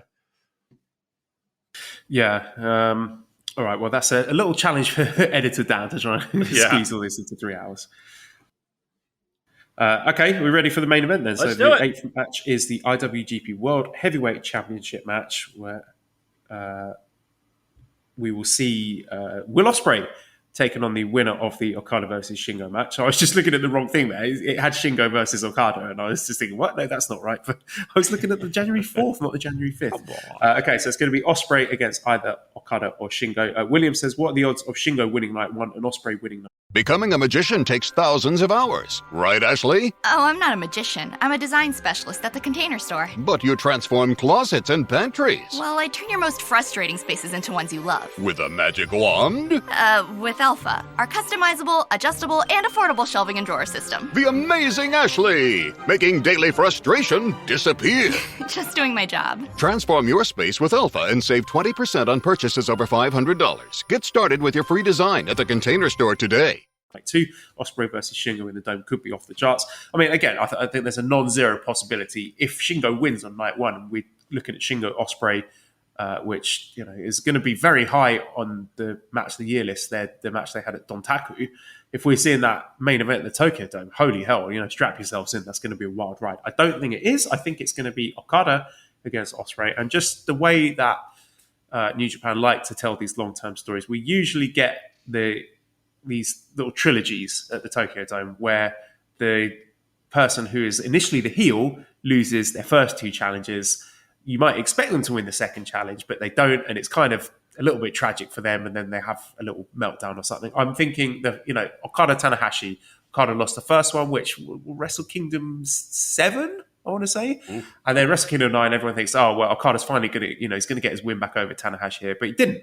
And he's escorted from the ring, sobbing, and that becomes a big thing for him. And then finally, he gets the win in the Tokyo Dome rubber match at Wrestle Kingdom 10. Same deal with Naito. So we had Naito, Okada. Naito loses Wrestle Kingdom 8. Everyone thinks he's going to win Wrestle Kingdom 12, but he doesn't. Big tragic moment for him, but then finally wins at Wrestle Kingdom 14. So I think this is where we're heading with Ospreay. So he has never beaten Okada cleanly. I mean, he beat him in that G1 match, but that was after the Great Okan run-in. Mm-hmm. So they had their first Tokyo Dome match at last year's Wrestle Kingdom, where Okada wins, and I think Okada wins again here. I think we might see a little Will Ospreay tantrum or meltdown or something afterwards, and then somewhere down the line, next year, 2 years, 3 years, whatever, they've got plenty of time.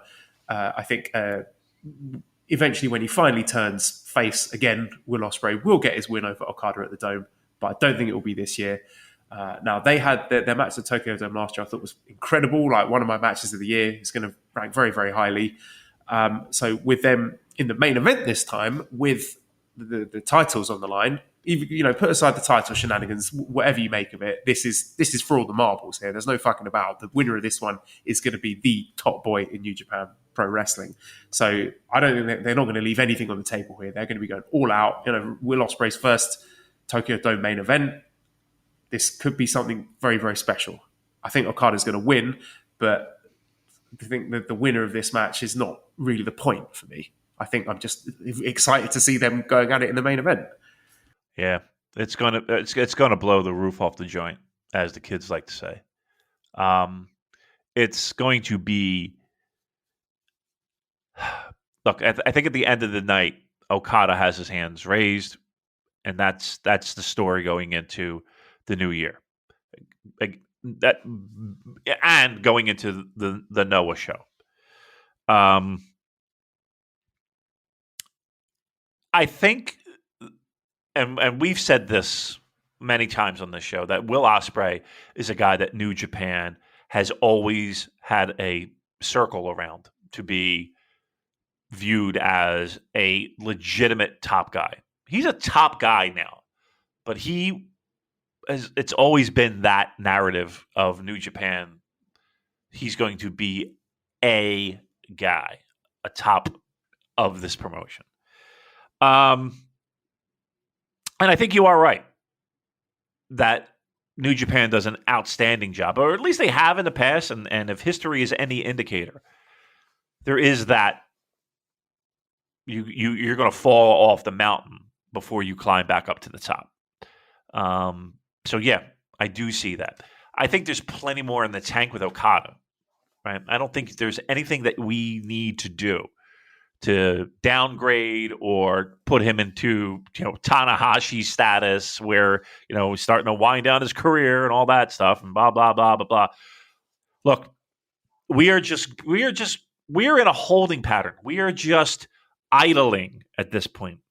And again, I keep referencing the interview we did with Kevin that's coming up shortly. We're all in agreement.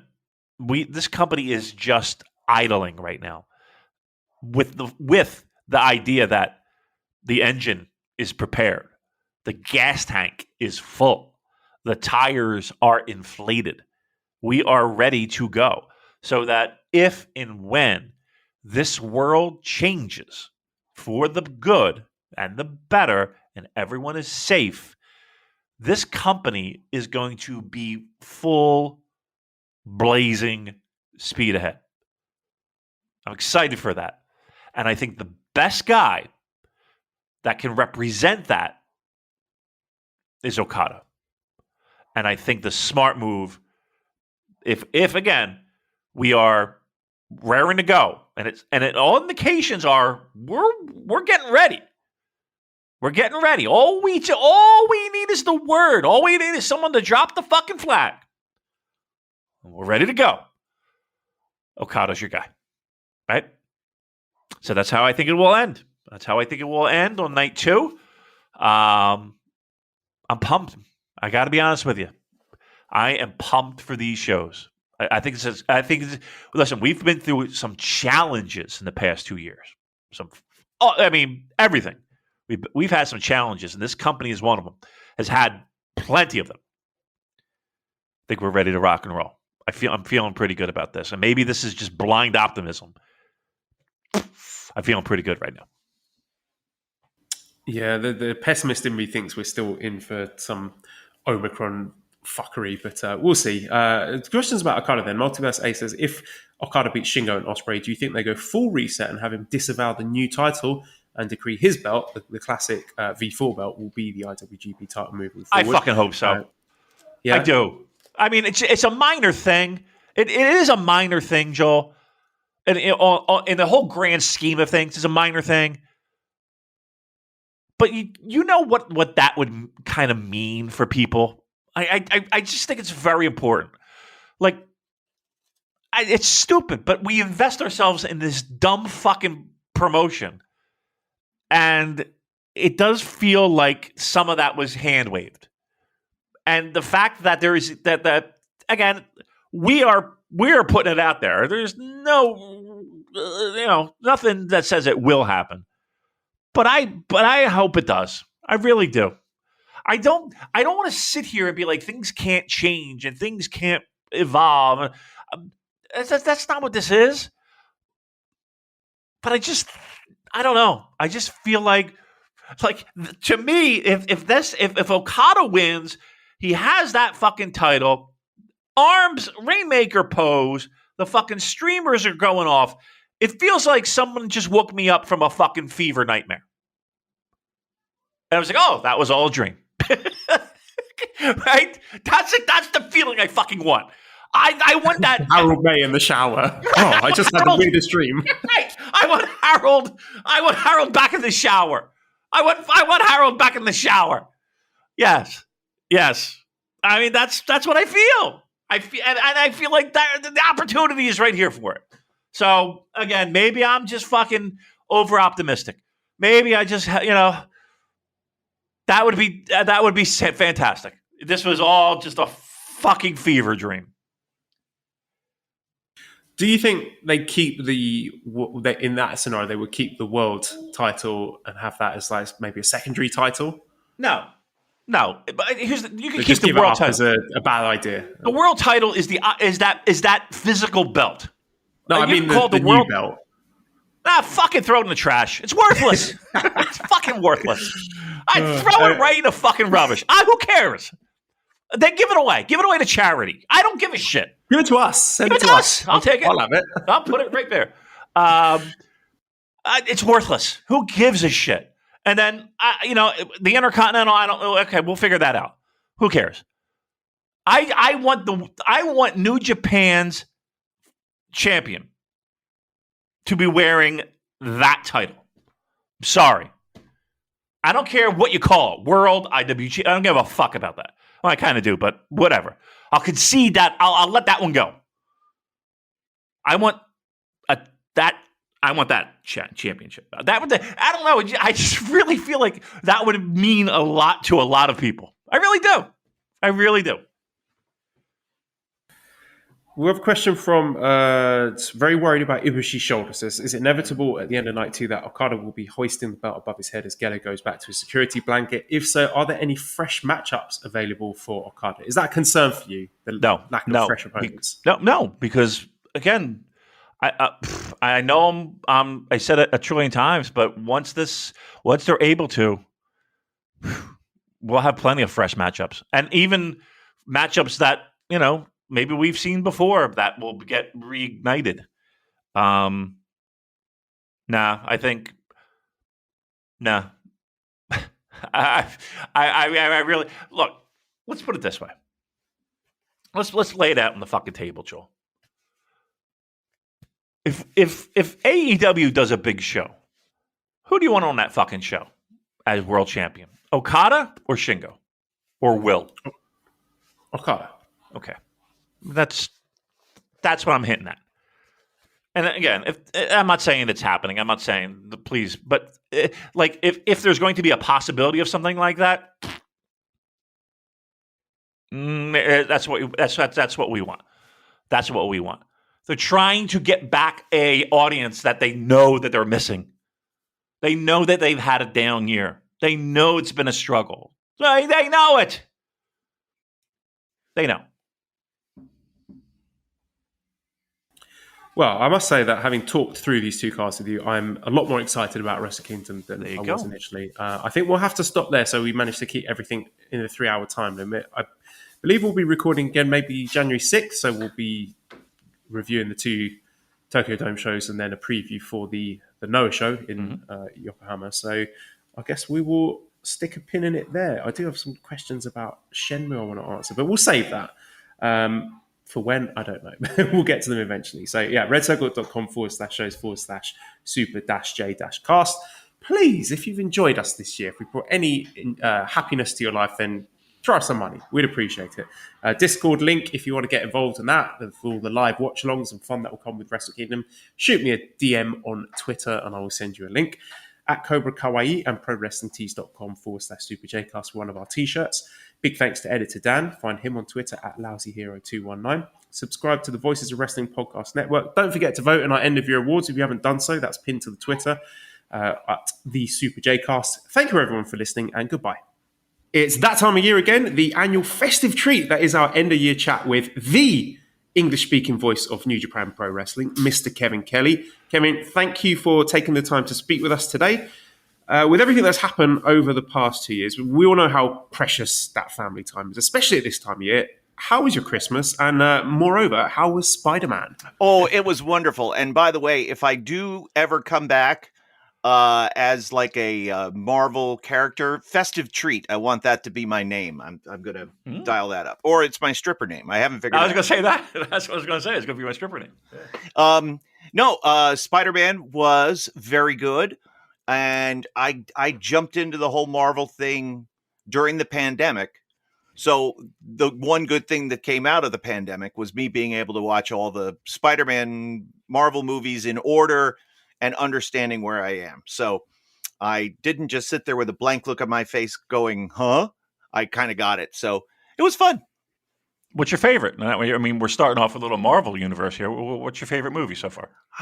I really was into Doctor Strange.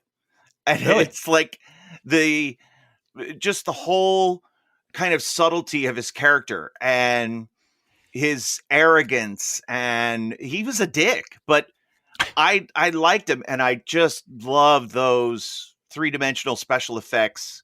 I like that kind of stuff much more than Crash Boom Bag. Okay, So I'm going to get. I agree with you. Now, I haven't watched any of them. My wife is obsessed with them. She loves them. She watches every one of them. Here, let me give you my quick take, if you don't mind. Yeah. There are problems that are easily solved if there's always this one monkey wrench that is thrown in the middle of the movie. Oh, it's the stone of Cloudercon that we have to capture. Oh, of course it is. What do we have to do? And I'm always like, I just like the effects, I guess. I like the big fight scene at the end, but I just hate the fact that every movie has that. They go through half the movie and then it's, we just need this missing stone to save us all. And yeah, I mean, if you're 7 or 8, 10 years old, it's the coolest thing ever. If you're a teenager, it's the coolest thing ever.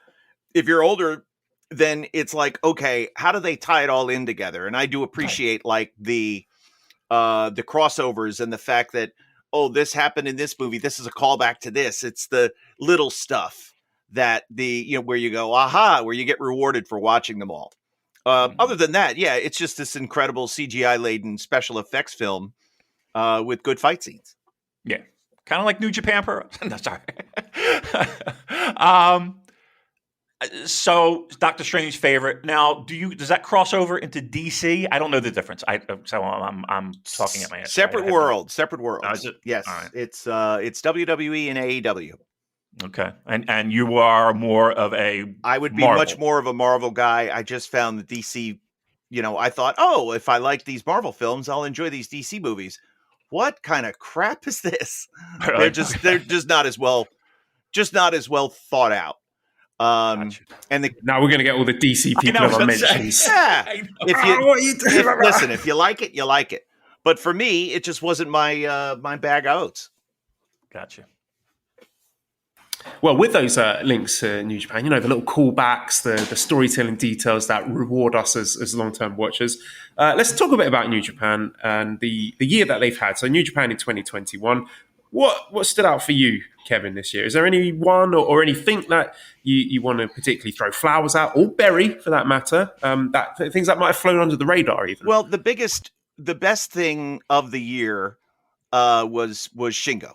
And Shingo being rewarded for all of his industry-long hard work and the effort and the consistency and the level of good to greatness that he's been over 2 decades. This was his time to shine, to be the big fish in the big pond, and he held up very well. It's a year. If this was a sports franchise, this year would be a losing record, in my opinion, for New Japan. And you could point to a number of things. Number one, roster size affected by the pandemic and travel restrictions. Number two, injuries, COVID and otherwise. And three, just sort of all of the dominoes that kind of do fall into place when one player is out, one player has to fill in. And because that player is not in his normal position, sometimes two positions can be let down. So that's kind of where we're at. I do think another big standout for the year is there's bright spots for the future, I think, on the horizon that we're all just waiting to see in the name of returning young lions who I don't know if they're going to come in and save the day. But boy, the good guys need some help because the bad guys are whipping ass and they're getting no retribution for it. So they need to turn the tide, as it will. And I think they will. What's the one thing, English commentary aside, of course, Kevin, what's the one thing that you think and you believe that New Japan did better than any other promotion did in 2021? Well, let me think. Video production is outstanding. Agreed. And even so if you're watching a Road 2 show, let's say, for example, and there's one main event match, that one main event match is made to be a big deal. The making lemons into lemonade this year, the never six-man titles became what was just an afterthought, a whatever, into a destination prize, a destination match with talents that had been, well, 2/3 of them were proven. 1/3 of them was solid to great in Ishii. The other one, Goto, good, maybe teetering, but good. And Yoshihashi, But in terms of the video production, I thought they had an outstanding year. They had to deal with a lot with COVID, and it was very difficult for them to do their jobs. But I thought that they performed admirably. There is a lot of, I would have been there more, but there were restrictions on head count in the buildings. I don't know if you guys knew this. No. So normally, if the crew and these are just random numbers, let's say it takes 50 to put on a show. Because of COVID restrictions, they might be limited to 30. Okay, so within the arena, within the building. Oh, so that means 20 people have to work remotely, whatever that number is. Because I would say it was so and so. Smaller crew on the world team, smaller crew on the production team. It was all headcount because they figured this down to the last head. It was, we are allowed to have X number of people in this building. Wow. And we know so that includes people who were taking tickets, selling T-shirts. Yes. Everybody. And so sometimes that meant, well, English commentary can't be there. So there's no point in having you come early type of thing. Right. I knew I was going to be there because I had said, I need to do the G1 live, please. And they said, no, it's a good idea. You're right. So they figured that into the planning. But then there was some back and forth because I was like, I don't know if I want to miss Christmas, et cetera, et cetera. And then I was like, no, it's okay. I got the all clear from the wife. No, we've already submitted the headcount plan. We can't change it now. Wow. You're going to have to call it from home. So they've had issues that, again, nobody knows about. And they do it seamlessly. It doesn't affect the in-ring product, but it just means that talented people have to work harder to do the same job that they've done with help in the past. And I thought they pulled it off really, really well. They turn around these video packages in the middle of the night, right after one event's over. And then, hey, the finals is the next day or whatever. So, yeah. And when you have injuries and when you have card changes, you've got, they had the Ibushi Shingo VTR built weeks before, or, leading up to it. They had it built beforehand. And then the day or so before, they had to change it and put Tanahashi in. So all of that is hard work, and that goes unseen. But, and I've listened to you guys this year, and I know that you have been much more critical than you have been in the past. I've agreed with some and I've disagreed with some, but I haven't been like, oh, they're salty on the product. Boo, Joel and Damon. Mostly just boo Damon, but that's usual. Of course. I mean, that's fine. Joel gets a pass because he's watching with one eye open. He's got 2 kids now. So I got you there. Sleep deprived. I mean, but you know as well as I do, Kevin, that we wouldn't do this if we weren't passionate and we didn't want it to be great. And it is the sports analogy where it's okay, it doesn't feel like we're in playoff contention, and it doesn't feel like we're rebuilding for the future and we're stockpiling draft picks. We're kind of in this little limbo, and COVID has a lot to do with that. I mean, is the feeling there? Hey, we just got to get past this COVID. We got to get past this. And again, we're knee deep in it still. We're 2 years in. How has the company been, I guess, from a where everyone's head is when it comes to this, and when it comes to communicating rules and procedures and travel and bookings? Like, how has New Japan coped in the past 2 years? It was kind of a struggle. Let's say right after, because I got there and I was going to call Don Taku in quarantine, and then they wound up canceling them, or having them. I forget what they did. They canceled a bunch of matches. What did they do? It was so long ago, but that was like, oh no, they canceled they postponed the baseball stadium. Right. So that was a big, like, all right, boys, what are we doing? And everybody got together. We had a big meeting, and the air was cleared. And this is what we need in terms of communication, because we kind of felt collectively, and so this was brought up, that they didn't understand all that we were going through traveling from America, because we had American restrictions, we had Japanese restrictions. We were concerned about not being able to get back into our country, whatever. How long's the quarantine period? Is there anything the company can do to bypass that? And this is a pro wrestling company, mind you. Like, we don't have an HR department, do we? Well, no, I don't think so. No. So the same people that have been handling travel through COVID, and it's been a lot of extra work. From, you can do this, you can't do that. Oh, no, wait, you can do that now because the goalposts get moved or the rules change or whatever. It's not New Japan doing it. It's the government telling them they can. Right. Yes, you can come to Japan. No, you can't come to Japan. Oh, it's okay. You can come to Japan. Oh, so, and of course, the foreign talent that doesn't have a visa, not being able to get new visas processed. I would guarantee that some of the bigger tournaments of the year would have looked different teams, different individuals that would have been in if there would have been, the ability to get visas and to sell more tickets.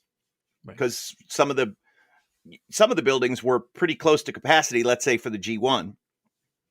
Most of them look pretty full outside of the block seats. But I would imagine that there would have been more significant demand and buzz if we would have been able to get some newer, fresher names in there that always kind of tickle everyone's fancy every year come G1 time or come World Tag League time, let's say, for example, with those two. I thought that I thought the Best of Super Junior tournament was pretty damn good. Mhm. That it was Agreed. a solid field of 12. There was no easy night off. Everybody got a little time to shine. And in the end, an interesting story, and the best junior of them all made it to the finals. So I felt like that was mission accomplished. World Tag League was kind of, there was 2 divisions, and the bottom half should have all been relegated or not in the tournament in the first place. So that's having a 12-team field is tough when you don't have 12 teams. Yeah, it's been a very messy situation. It's been really tricky, obviously, sorting out the visas and getting the travel arrangements done and everything. And that's just for people with the pre-existing stuff. So we understand that the company's been hamstrung to quite a large extent. What about for you personally, Kevin? Like, how have you handled these past 2 years? And is there any doubt in your mind at all that things will get better? We sit around and think, oh yeah, when the clap crowds are finished, when travel's back open again, New Japan's going to be back in full force. Have you got any doubt in your mind that things will get better? And do you think the locker room shares that feeling as well? No, I have absolutely no doubt that, because I just re-signed for 3 more years. So I'm Good news. Yeah. Good. So I'm sticking around for the long haul. And that was my ask. I want to see this thing through to the other side.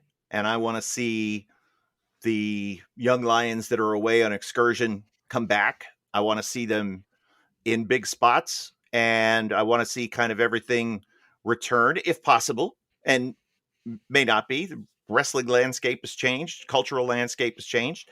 I think there's going to be a learning curve getting the clap crowds to remember how to cheer again.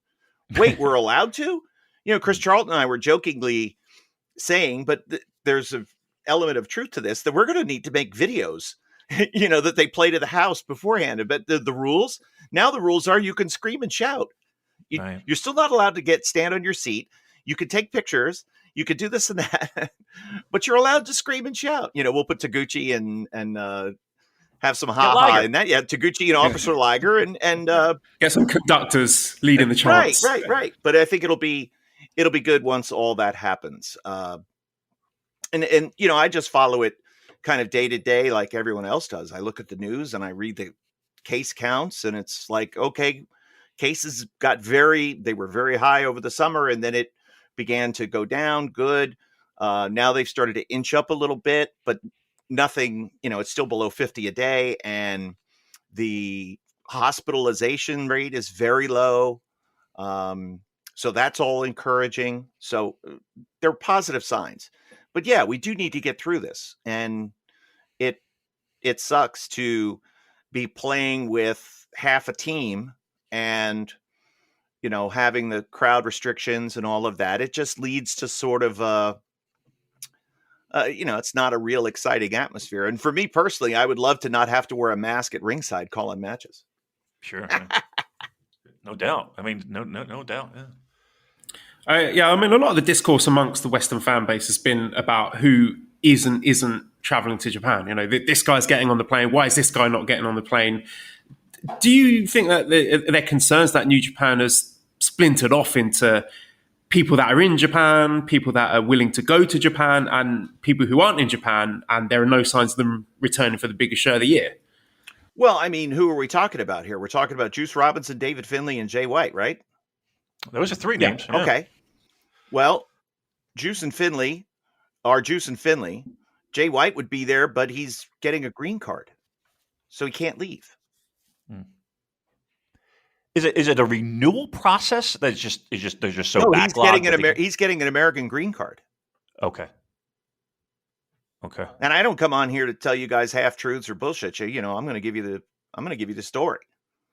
Jay would be there, but he can't because he's in the process of getting his American green card. Gotcha. So there you go. And Juice and Finlay, I think it was more of their decision to just kind of stay home. Juice in a burgeoning relationship with his fiancée, Toni Storm, and getting a house and doing all of those things. And David Finlay kind of he's more looser and ready to go with it, but sort of kind of being tied to Juice in a way. And it was just like, oh, if Juice is here, Finley can stay and we'll use him on Strong and he can do Impact and this, that, and the other thing. And both guys are fine, but I think once the travel restrictions are gone, then I think in terms of those three, it would be a full crew. Mm-hmm. And I mean, you don't foresee any issues with Juice or with Finley eventually returning, or do you think we've run our course with those? No, I think it's up to them. Right. It's always up to them, because the way the contracts are written, it's sort of like it's a mutual option for each year. It's not a club option. It's not a player option. It's a mutual option. So we'll see.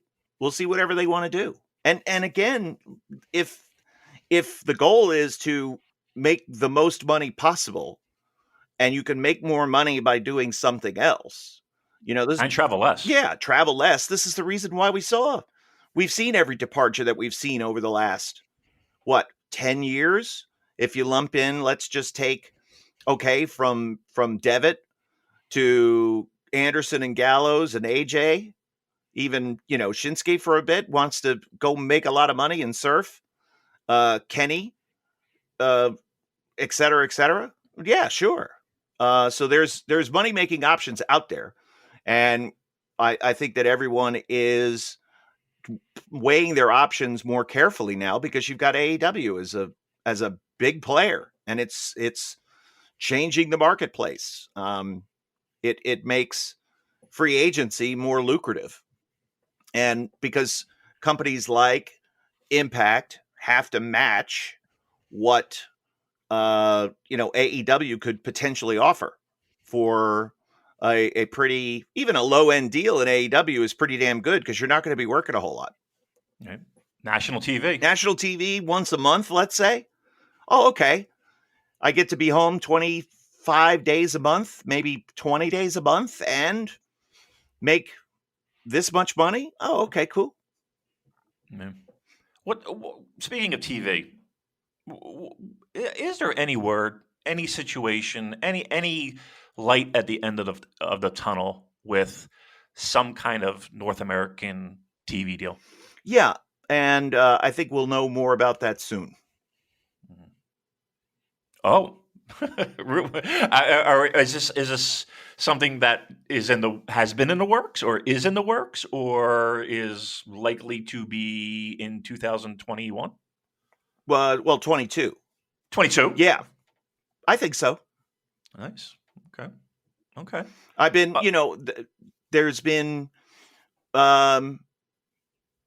there's been good movement, good conversation. So we'll see. But I expect everything to be sewn up here pretty soon. I mean, part of my responsibilities, that was sort of written into my contract. So I'm, and they said, we don't know the start date, but we're thinking that this is going to happen. And I was like, oh, cool.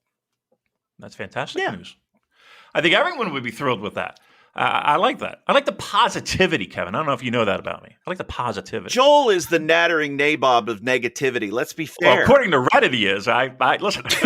Oh my God, Joel! I'm the lightning rod for all the bad stuff. You've got to. I'll take it. I know. Joel decided to play bad cop. This past year. Jesus, he sure did. Hey, so let's keep the positivity going. If you were in charge, if you were running the ship right over there, what changes would you make? Fire Rocky Romero. No. What changes would I make? What changes would you make just to kind of, I don't want to say renew interest, get people back on board, but renew interest and get people back on board? Okay. Well, the first thing I would do is something that I wrote and spoke to Obari about personally, and that is stop punishing people for posting GIFs online. Oh, bless you. That's the, if, I'm the president of New Japan Pro Wrestling, and in my first 100 days, here are the things that I would do. Number one, get whatever warring factions there are, bring them together and say, okay, boys, we're not going to play cop anymore. Cause this goes back to Harold May. This was his edict. And somebody needs to just write the executive order and just make it go away. That we're punishing innocent fans who are not profiting off of sharing images of our product. It only serves as advertising. It wets the whistle. It doesn't give anybody the full course. Okay. And I said, and I was assured by, because I've also discussed this with a few prominent gift makers out there, and said, if this all went away, would the gift community police itself? And would you oust the bad members or report the bad members? You know, people who are giving away finishes, people who are spoiling it for those who haven't seen it.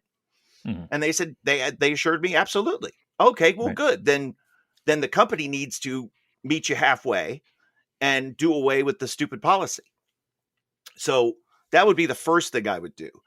And the second thing that I would do is I would find a new vendor and provide a new updated NJPWworld.com. Oh, you're 2 for 2. You're 2 for 2. Because that site is unwieldy. We need an app. We need easy accessibility. There are a lot of different things now because that site was built in 2014. Right. In the last 7 full years, we haven't been able to do new things with video, embedded videos, different things. Also, Get a search feature. Yeah, Just a search would be great. yeah, how about a search feature that's not, because it was all driven off of Google Translate. Right. Okay, so therefore you're only limited based upon that technology, and it's gotten better. I find that search is a little easier now. Maybe I've just memorized my workarounds as I'm looking for something in particular. And usually it's dates. Like, I want to know, when did this particular match happen? And I'll type in, the who's and the what's, but then I'm scrolling through search forever. And I'm like, this sucks. Yeah. So if we get a new, I think the price point is great. I think we can stay with that.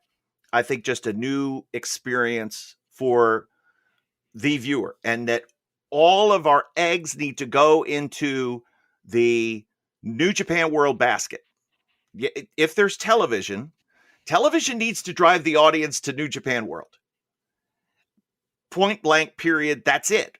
Right. Because the goal of television in North America is not going to be to sell tickets, because the experience that the television viewer is going to get is, I was told, well, is it New Japan Strong? No. New Japan Strong is going to continue to air on NJPWworld.com. Okay, great. So what are they going to see? They're going to see, recent matches from big shows. Yes. Okay, cool. That's great. But that doesn't sell tickets, because those guys aren't appearing in an arena near you, Right. maybe other than once or twice a year. So let's drive everything towards World and stop dicking around with every other, company out there. I just think that I think we're competing against ourselves when we do pay-per-view. Boy, are you. Yeah. I mean, especially on a platform that, let's be brutally honest here, isn't the greatest. Yeah. If it was, then, and if it did, I have no idea what kind of buy rate it does. I have no idea. But to me, it's short-sighted. And I think if we just invested heart and soul, because the team is there, the people are there, they can do it. It just, one side may want this, the other side may want that. And I'm not sure what the wants are. I have no idea. But we're at some sort of impasse here. Why haven't we updated things? So, again, I would come in as the peacemaker, but as the decision maker as well, and say, this happens today. Oh, this will happen tomorrow. So those are the first two things that I would do. And do you think that's more of a North American driven idea? Yes. Yeah. 1,000%. Streaming is still not big in Japan. It's very much a TV culture. TV is going to continue to always drive the bus with the TV Asahi relationship, which is going to continue 50 years, by the way, we're heading into. I mean, that's a pretty damn good television partner. So we can't argue about that. But again, whatever it is, we need to just move forward and fix the things that are broken. And I think those two things would get North American fans excited. Would it increase subscribers? I think maybe a few, but I don't think it would really move the needle. What's going to move the needle are big stars. And eventually we have to get to, and I think we can, where we'll see some crossover with big stars from AEW coming across and wrestling in Japan for big shows. If they can come in, do a big show and leave, then okay, cool. And if you get 2 or 3 who are available, who are freed up to be able to do an entire G1, okay, cool, great. A couple of teams for Tag League, great. So if that happens, then I think if those 3 and the that talent exchange, I think would have happened already. We would have already. I was going to ask. Do you think that was already in the plan? Oh yeah, sure. Yeah. Because again, we've seen crossover with our guys being able to come to America, but nobody can come from America to Japan.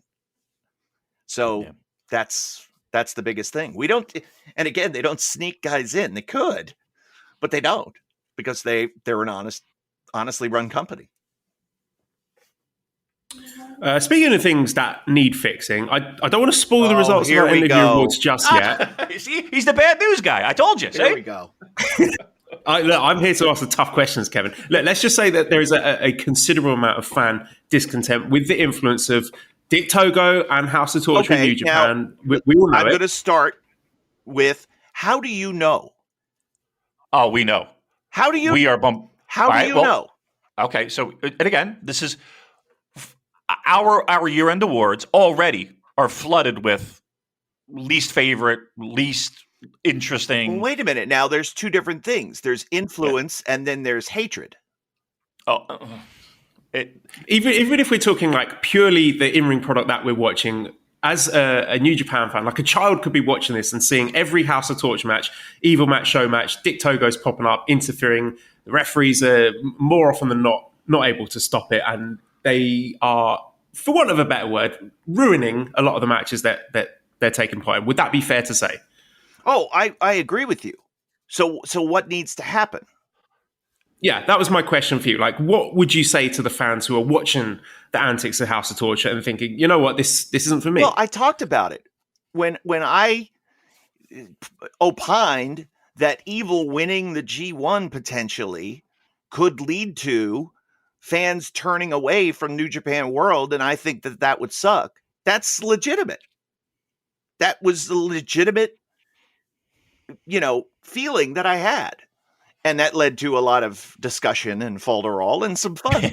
Sure did. Yeah, it was a good couple days. But again, I've talked about it, and you're obviously not listening to the final 4 shows of the year. Because I said, what needs to happen? The Hontai guys need to start standing up and fighting back. Because they look like idiots. The referees look like idiots.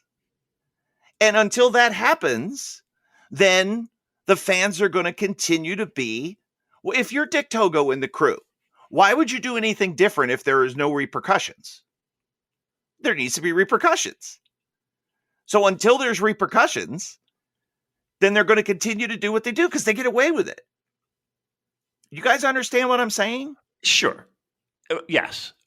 But I'll give you the counter argument to that, is that you would see it's always been a factor in pro wrestling. We know this. There's always been that element. I think when it's well placed, it works perfectly. I guess the biggest challenge that people are having, and these are people, and the degenerates that I hang out with, right? Yes. And these are the people that are talking to me. Some of the best people I know are the degenerates that you hang out with. Yes, you 100%. It feels like we've lost the idea of let's do this here and not in big spots. Right. Again, final matches in major tournaments. Now, again, is this? Do we want Evil and Dick Togo to get get theirs at the end of the day? Absolutely. I guess the challenge is boy, we really didn't see a lot of that for the past 5 years, and we're getting a big spoonful of it now, and it's not what people came to this product for, I guess. So, okay, wrestling has always been good versus evil. Absolutely. When Bullet Club was running roughshod and interfering, people didn't like it. Yeah. Right? But isn't that because the heels are winning? Because the heels are getting over? I always wonder if it's a reaction to the result or how you got there. And I would agree. There is no reason in the world why Yujiro Takahashi needs to use his walking stick with the referee distracted at this stage of the game to beat Tenzan and Kojima. Okay? They can win and show their toughness by beating a lesser team in a convincing fashion. Well, sure, they can cheat, but they don't need to do the same thing every match. I think that's lazy on their part. But, again, they're I think they work from, I don't think they understand what heels did to get heat back in the territory days and how to try to incite riots. I think Dick Togo gets it, but I don't think the other guys do. And so that's like teaching them a new language. And I think you've got to be, all right, we want bad guys to be bad guys. All right, cool. These are bad guys, man. These are the worst of the worst. And now we just need some baby faces to fight back. Look at what I was thinking about this the other day, like the Fabulous Ones, Glamour Boy tag team, but they were in Memphis and they fought. All they did was fight because of the teams that they were paired up against. If it was the Moondogs, right? Yeah. Yeah. They had to fight for their lives every night, and they showed their toughness. They showed their nuts, and that was the reason why they got over. Master Wato, for all of his fancy kicks, the match that he got over the most in Super Junior was against Sho when he fought him. Right. Stop worrying about wrestling moves and fight. Sandpaper. What do you mean sandpaper? Yeah. Like some grit. Oh, yeah. Give me some toughness. Give me a set of nuts. Show me that you care. If the heel throws the babyface into the guardrail, babyface had better throw the heel into the guardrail. And if you don't have that, then it's a missed opportunity. And I think it's great that all the heat goes to the House of Torture. Could it be executed better? Yes. Absolutely. And I would just simply put on tag team videos of let's here, babyface tag teams. Here, watch the Fabulous Ones in Memphis. Watch what they did. Oh, there's no moves. Yeah, there's no moves. It's punching and kicking because they were fighting for their freaking lives every night. Well, we're kind of doing the same thing. Yes. Hello. Right. So if you're House of Torture, why would you change? You're winning. You're practically winning everything. You're in the finals of every tournament. You're almost there. You're almost in the money. You're the never 6-man champions. Evil's, poised to become the never champ again. Why would you change? So are we being too impatient, I guess is my question? No, I don't think you're being too impatient. But again, my study of the crowd in the modern era began when I was in WWF, and every pay-per-view, every month, we would do a poll of fans on AOL, and it was a simple thumbs up, thumbs down. And if the babyface won the main event, if the good guy retained the belt, if the hero stood tall in the end, overwhelming thumbs up. If the opposite was true and the bad guy won, thwarting the hero, then it was majority thumbs down. It had nothing to do with show quality. It had nothing to do with anything. It had everything to do with results. This is WWF mid 90s, started the Attitude Era. I eventually said to Vince, there is no point in us giving you these numbers anymore. And I explained to him why, and he said, you're absolutely right, pal. So we started to get comments. Now I'm going to pull some pages of comments. And they like this match. They like this guy. You know, they couldn't explain why they didn't like X-Pac, but he had go away heat. Well, what does that mean? Right? They just wanted to see him get his ass kicked. So we really had to kind of translate what the thoughts and sentiments were. The New Japan fan right now is not wrong at all. We want to see somebody stand up and whip the House of Torture's ass. That will get them to stop. The match that with Tama and Evil during the G1, would you agree that that was one of the more interesting matches of the G1? Yes. Because you had the idea of a heel who was playing, I don't want to say babyface at that point, but yeah, he's fighting back. Exactly. And Jada was there to keep an eye on Dick Togo. Right. So until that happens, we're going to continue to get the same reaction from the fans. Well, I guess that will be my next question then. So if we were asking you to predict what 2022 might look like for House of Torture, do you think that their reign of terror, if you will continue uninterrupted? Or do you think the quote-unquote good guys, whether that's in the ring or the authorities, are likely to be putting a stop to this? I think it would be more the guys than the authorities. New Japan is not built around authority figures. And I think that once you start to go down that road, it sucks. If Tsukubayashi suspended them, barred Dick Togo from a building, barred him from the ring, referee threw people out, referees quit looking so dumb, then yeah, okay. I think you can have a little bit, but I think ultimately it comes to Yo worried more about punching Sho in the face with a closed fist than doing a flying, spinning forearm and nipping up afterward.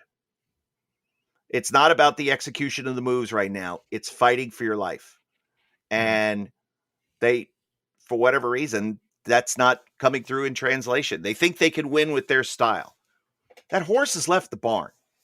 Tanahashi's going to have to fight Kenta in a no DQ match. And I said the other night, if Tana wins, he's going to say, I won this match and I'm not proud of the way I won, but I'm glad I won. I did what I had to do to win. Or he's going to lose and say, the no disqualification rules were too much for me to overcome. And I should have done better. That's it. You either fight back or you don't. And if you don't fight back, then what change will there be?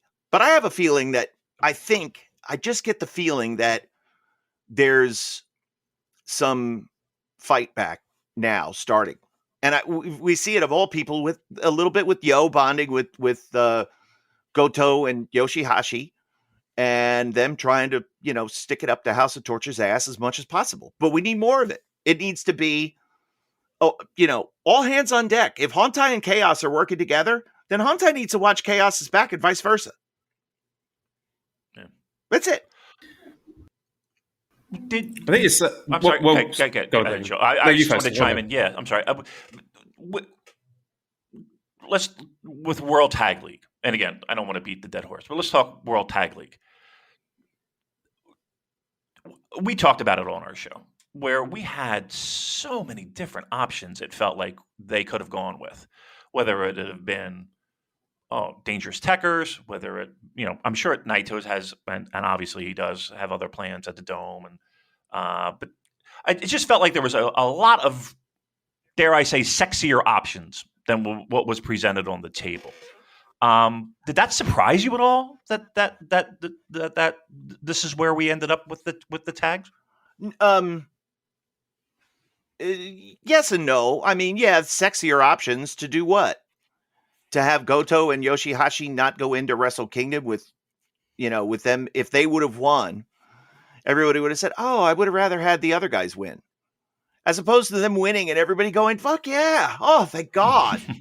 Right. At least I get, now I care about Hiroki Goto and and Yoshihashi a little bit more against Dangerous Tekkers. And even Dangerous Tekkers was like, yeah, go win the thing. We want to wrestle you guys. So I think that makes, for me, it makes an interesting match. If the bad guys get close and lose at the 11th hour, I'm okay with that. Because as long as they don't, if they cheat and win and go all the way through and there's no repercussions, then what's the point? What are we doing? Gotcha. If the, everybody bitches about the refs in football and hockey and the umpires in baseball. And the leagues do try to change, adjust, whatever, but people have been having the same complaints my whole life. Oh, the NBA's fixed. Oh, the NFL referees are corrupt. Blah, blah, blah, blah, blah, blah, blah. That guy doesn't know a strike zone from a hole in the wall. It's always the same thing. And you just hope that the breaks go your way, the calls even out. Well, the calls aren't evening out right now. But wrestling is, if now because of COVID, they can't fight in the crowd. And when they fought in the crowd, if they used a chair, they wouldn't get disqualified. Well, now you can't fight in the crowd. So now they're using a chair inside the barricade. And it's not a DQ? Okay. It's not a DQ, but if Show is beating me with a chair, you're damn sure I'm going to get a hold of that chair later on, and I'm going to whip his ass with that chair around all four sides of the ring. Otherwise, there's no chair involved. Guys have got to protect their business because they look dumb. And it's hard to get behind dumb people. You're on this show. Well, I throw you a bone once a year. Listen, let's be fair. All right. Your appearance is not an endorsement of the podcast. I mean, while we're talking about bad guys, I think an interesting counterpoint to House of Torture is Team Filthy, who are, fair to say, running roughshod in New Japan Strong. Right. But to me, have been one of the highlights of that product. And Strong itself has been one of my highlights of the year. It continues to grow. Could you please talk to us a bit about this growth, what you're most proud of, what you're most excited about going forward? With New Japan Strong, of course, it was born out of necessity to a certain extent. Hey, we have guys that aren't doing anything. We have a place we could record TV. What if we put a little show up on New Japan World? Well, we're looking for content on World, so that's how it all began. And over time, it has grown. And I think that the homegrown products have been much more interesting than any of the outsiders that have come in. Yep. I'm fascinated with with Team Filthy. I love the guy, J.R. Kratos to me, and I've said it on commentary. If you are a talent scout for a wrestling company and this guy was unsigned, you shouldn't have a job in the industry because you don't know talent. The guy's 305 pounds and he can do everything. And he's interesting and he's great. And he's a good person to do business with. He's everything you want. And there's other guys that are just like him. And there's a waiting list. Rocky has a waiting list of guys that he's waiting to bring in. But the timing has got to be right for everything. So I think that it's interesting where they've done. And yeah, that 10-man that was at Battle in the Valley, that was just a wild, crazy ass match. And I loved it. It was fighting all over the place. As soon as and that's where Fred Rosser comes in.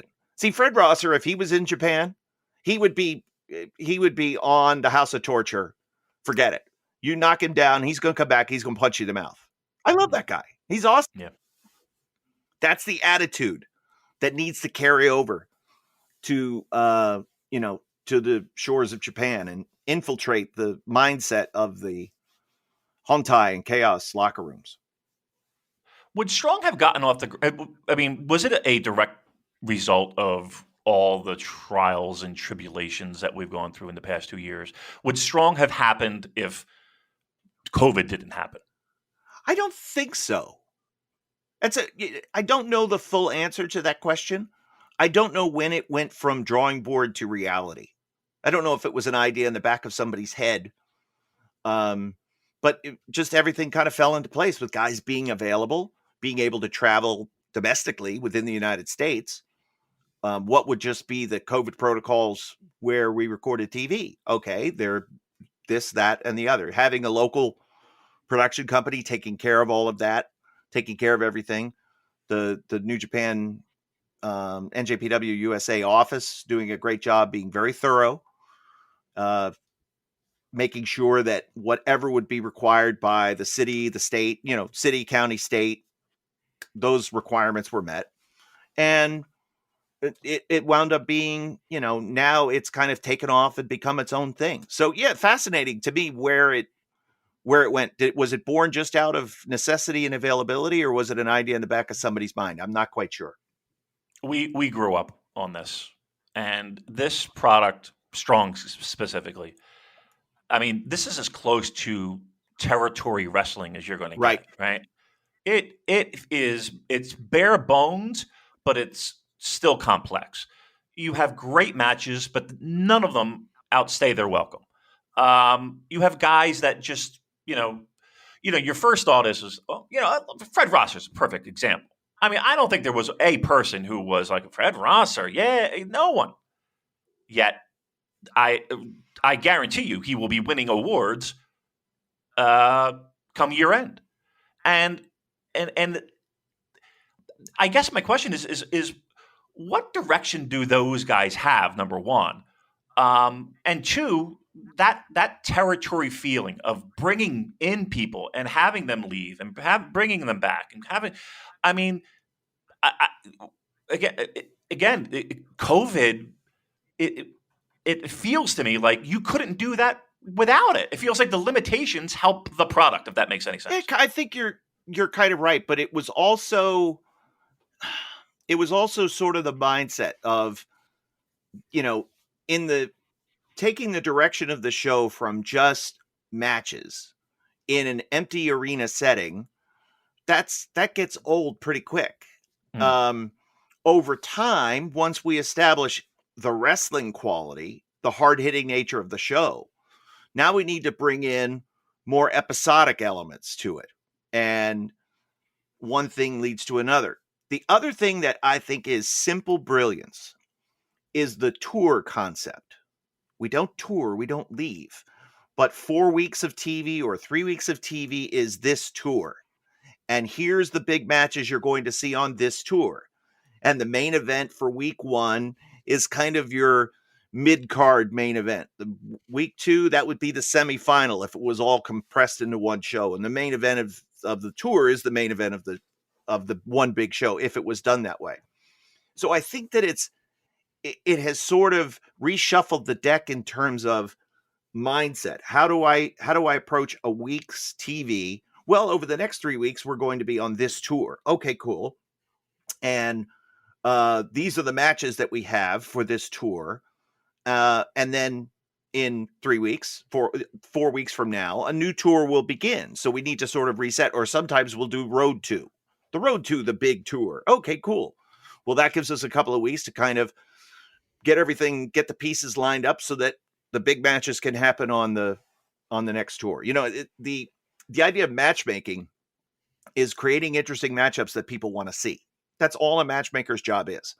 So when you're putting the matches together, you have to figure out ways to make matches that people want to see, that are be willing to pay money for, or in this case, spend time on, and time more valuable than money to some people. We're trying to grow this audience by giving it to them part of their normal subscription. They don't have to pay extra for it. We give them old episodes on YouTube to get caught up.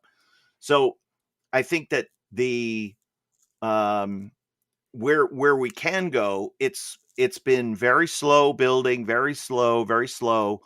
Now I think more of it's going to start to come off next year. You don't want to, Bill Watts was not giving away too often big title matches on TV, but they do, every couple of months, Tom Lawler is going to defend that title on television, and it's a big deal. And because by the time we get to who the opponent is and everything that's happened leading up to it, well, now we've got an interesting scenario. Look at Kenta is so physically responsible for the growth of Strong. And it was just because when we couldn't get Jon Moxley, every week on TV, Kenta would say, "Where's Jon Moxley?" Yeah. With this stupid briefcase in his hand, right? And it culminated in his 2-year chase of the U.S. title. And now he wins it. He wins in Japan. He beats Tanahashi. And now says, I want to keep this title because I have somebody that I want to face for it. And we all know who he's talking about. And it's awesome. It is. And it all Who's responsible for that, Kevin? What do you mean? Because in the sense of you mentioned we established hard hitting pro wrestling, bare bones pro wrestling, great pro wrestling. We need some of that episodicness, if that's a word. Who's bringing that to the table? Because that's an important element that sometimes gets overlooked, specifically on Strong. Well, I think that a few of us have kind of put up our hand, and it certainly has never been slapped down. That having the backstage comments is, to me, always a great element to have, because we're getting them in the moment as soon as they get out of the ring and they're huffing and puffing and breathing hard, and we're getting those. It's not Gordon Soley at the desk, but again, it's not 1978 either. So if this is the new variant to the new, the kind of the departure from what was, the way that we sell emotion and drama built around a physical conflict, then I'm cool with the way it works. So some of the episodic nature kind of takes care of itself. Fred Rosser had to be censored because he was so in the moment. You know what I mean? And yeah, you can't say what Fred Rosser said, but that's okay. Because by bleeping what Fred Rosser said, it made it almost in some ways more impactful than what he actually said. Yeah. Kevin, I don't know if you know this, but we, in less than a week away, or right around a week away, we have a couple big shows. Really? in a very large building. Is it the Carolina Reaper Challenge rematch? It is not. Shockingly not. This is called Wrestle Kingdom. What? You've been there. Yes. Yeah. Well, talk to me about your excitement. Talk to me about what you're looking forward to most. What do you think fans are sleeping on match-wise? And then who do you think Shibata's opponent? I don't want to guess. I don't want to guess who Shibata's opponent is going to be. I don't think it's anybody.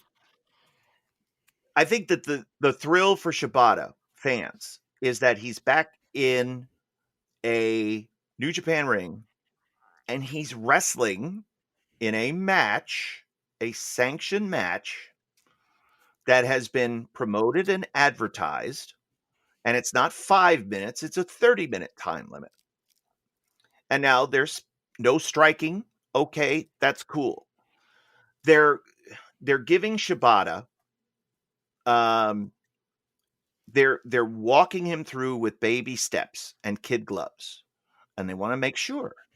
And whereas you, me, Joel, everybody else would go, he wants to do it. The doctors have cleared him. Let him go full speed. Well, New Japan's a little different.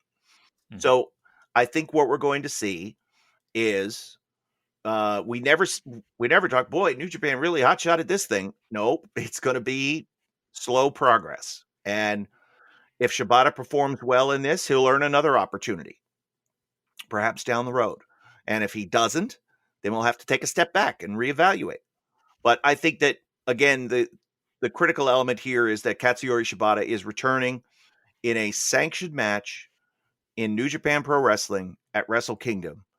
He's not challenging for a title, but this is a really important match because he has to overcome this hurdle. If he doesn't, then maybe there are no more hurdles. We'll see. But I'm really looking forward to, of course, the main event of night one. Shingo, to me, is sometimes that MVP award is thrown around, kind of like it's the most popular kid in class, but he earned the MVP award this year. Let's be honest, because without Shingo, I don't know where New Japan would be with injury, with COVID, with everything else that's happened this year. So thank God for him. Okada is at his physical best.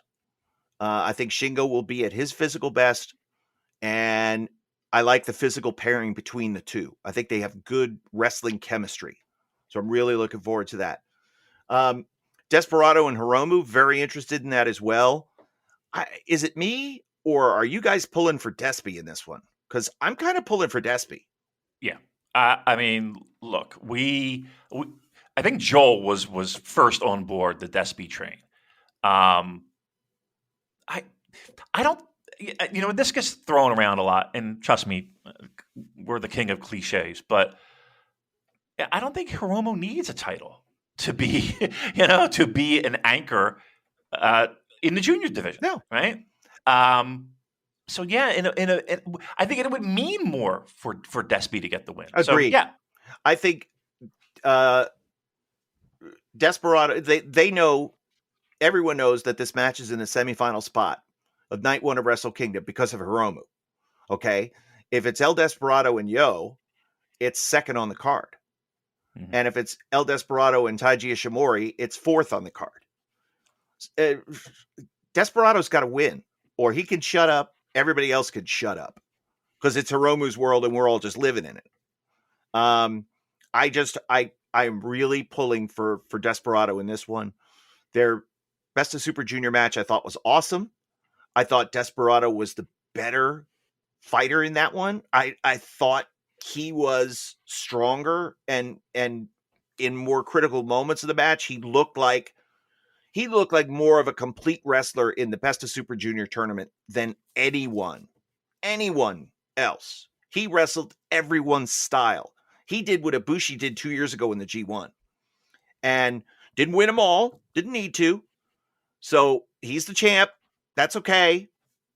He's got the spot at Wrestle Kingdom, whoever he was going to face. I'm fascinated with that one. Dangerous Techers. I don't think they get their due for tag team greatness. And I think that somebody's got to kind of break that curse of the World Tag League tournament winner becomes the champ. I think they can do it. Wouldn't shock me if Yoshihashi go to win, but we'll see. And then, of course, Shibata is the, that's fourth on the card. And that kind of takes care, for me, night one. The opener of night one is kind of whetting the appetite, setting the table for the big matches night two. Ishii and Evil, I'm not that excited for because I've seen it.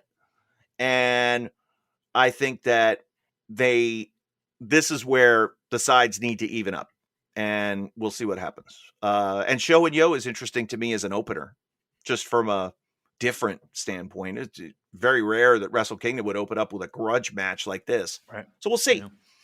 Yeah. And then, of course, night two, the two special singles matches jump out to me because depending on who emerges as the world champion at the end of the night, I think a logical first challenger could come from the result of that. If Ospreay walks away as world champion, would an Ospreay Naito match get people excited? Yeah, I'd be interested in that. Would a Okada Great Okan match be interesting? Yes, I'd be interested in that. Would a Jeff Cobb Shingo rematch be really good? Yeah. Hell yeah. So I think that's kind of keep your eyes on that, and we'll see what happens. And of course, whether Ospreay wins or not, taking nothing away from his great physical ability and his, whatever. I just felt like this whole thing with the real world title it kind of sucks because he doesn't make the rules. For me, from a logic standpoint, it never made sense, but they let Will do it. Hey, you want to run around with your replica title? Good luck to you. Have fun. Well, and then Okada bringing back the classic title. Sure. And you got a bunch of titles running around. I thought that was interesting though, Because again, he's cutting this promo on Shingo while Shingo's sitting there in commentary. And Okada basically talked a bunch of trash. I was waiting for Shingo to get up and punch him in the mouth. Right. I'm waiting for a lot of people to get punched in the mouth. I really am. Because that to me is, you talk shit, get hit. That's the way the world works.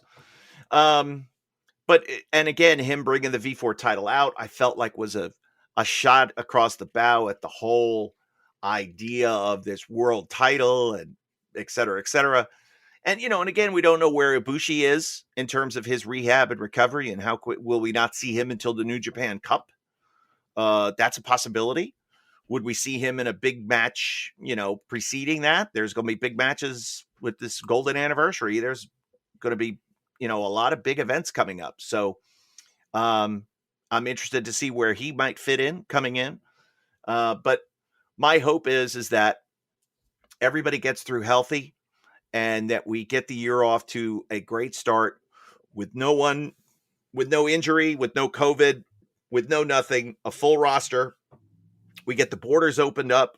We start to, talent comes in from all over the places. And in the words of Hank Stram, we matriculate the ball down the field. Yeah, nice.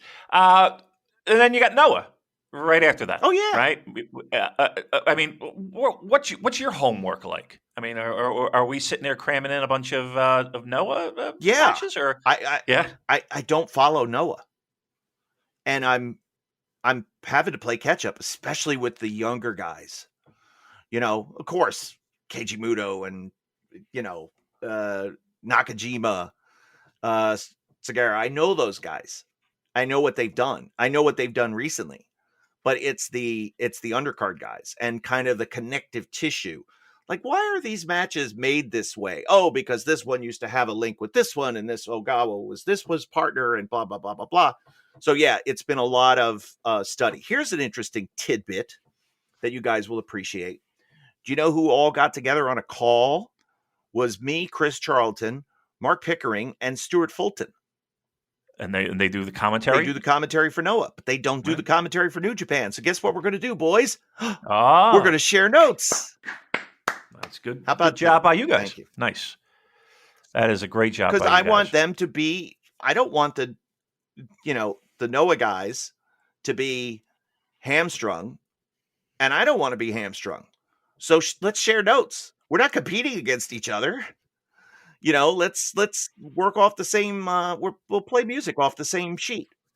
And, I will tell, because Stuart does the play-by-play, so I'll kind of give him the notes of, here's kind of the common pattern of moves. You'll see this, then you might be able to tease this.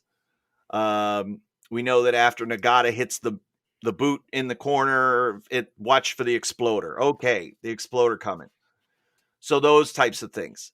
My familiarity with the product will benefit them. Their familiarity with the product benefits me. And that's Chris's wheelhouse too, though. He knows. He's just an encyclopedia of knowledge. He knows everything. He knows everything about everything. Isn't that annoying? It is. It's. But he's really improved. I'm really happy with him, and I think that he doesn't have to say everything every match. He could save some notes for later on. He's got a bunch of stuff scribbled in his notebook. I have everything nicely typed and printed, but he'll work off of it, and he'll kind of draw a line through something that he said. Okay, I said that, but he's still got acres of notes that go untouched. I said, that's fine. Don't worry about it. You don't have to say everything. It's not a, court order. If it fits, say it. And if it doesn't fit, don't worry about it. Use it another time. So while we're talking about this Noah partnership, do you think it's more important in the short or the long term in growing New Japan's relationships with other Japanese promotions or other North American promotions? I think they happen simultaneously. I think that it's two separate business models. Noah is not what Noah was. And I think that Noah in Japan and the stars in Japan can help Japanese business overall. Rising tide raises many ships. So I think it's important that they work together. And then with companies in the US, I think it's a talent sharing, and there's marquee matches that are to be made. I don't think that the marquee matches from the Impact world aren't going to move the needle, but there's stars abound in AEW that would move several needles. And we saw that with Jon Moxley's appearance on Strong. Numbers of viewers jumped significantly from what I was told. Well, no kidding. He's on nationwide TV every week. He's one of the, most well-known wrestlers there is. Now there's 5 or 6 other new names and with incredible resumes and long wrestling careers that would be very, very interesting for North American fans to see. So I think both can happen simultaneously, especially with the worlds all separate. Like, I don't see Noah having interest right now in doing business with AEW. I don't think that benefits them. I think they need to grow their Japanese business and then get on a more sure footing in terms of the path forward. They got to get a little younger too. That won't hurt. And then we'll see what happens. But I think it opens up a world of possibilities. But in the short term, I think they are trains running on parallel tracks. So there's an exciting year ahead for New Japan. I think it's fair to say it's their 50th anniversary. Obviously, there's some plans in the pipelines for that, as we're led to understand. Last question then, Kevin. What do you think fans should be most excited for in 2022 New Japan Pro Wrestling? I think that I don't know that I think that the excitement should come from, in the short term, that New Japan Pro Wrestling is going to do their best to put on the biggest and best events related to this 50th anniversary. I don't know how Japanese companies celebrate a 50th anniversary. You know what I mean? I'm not sure culturally, like, what happens. The 50th wedding anniversary is a pretty big deal. So I would imagine that the 50th anniversary of a company is a pretty big deal in Japan too. So let's see how, but I've been told, yeah, we're going to have some real big shows here and do some cool things. And then of course, the other thing that I don't even want to say get excited for, because we don't know if it's going to happen, is once the borders open up, now that can add another layer of excitement. Because of the potential for more stars coming over and fresh matchups and new faces and different things. But I can't even get excited about that yet. But in the near future, I can definitely be excited for what's been told to me is going to be some cool stuff related to this 50th anniversary. And again, the first thing was the New Japan Noah event on the 8th, in terms of, wow, I didn't see that coming. Well, no one did. So there could be more stuff like that to come over the course of the next few months. Fantastic. Kevin, thank you once again for taking the time to talk to us today. Obviously, Wrestle Kingdom right around the corner, January 4th.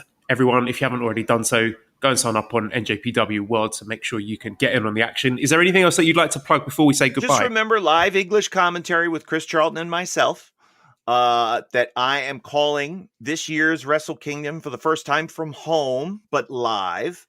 And that was, travel related. So it'll be as great a live show as we possibly can have. But then I'm going to Japan on January 9th.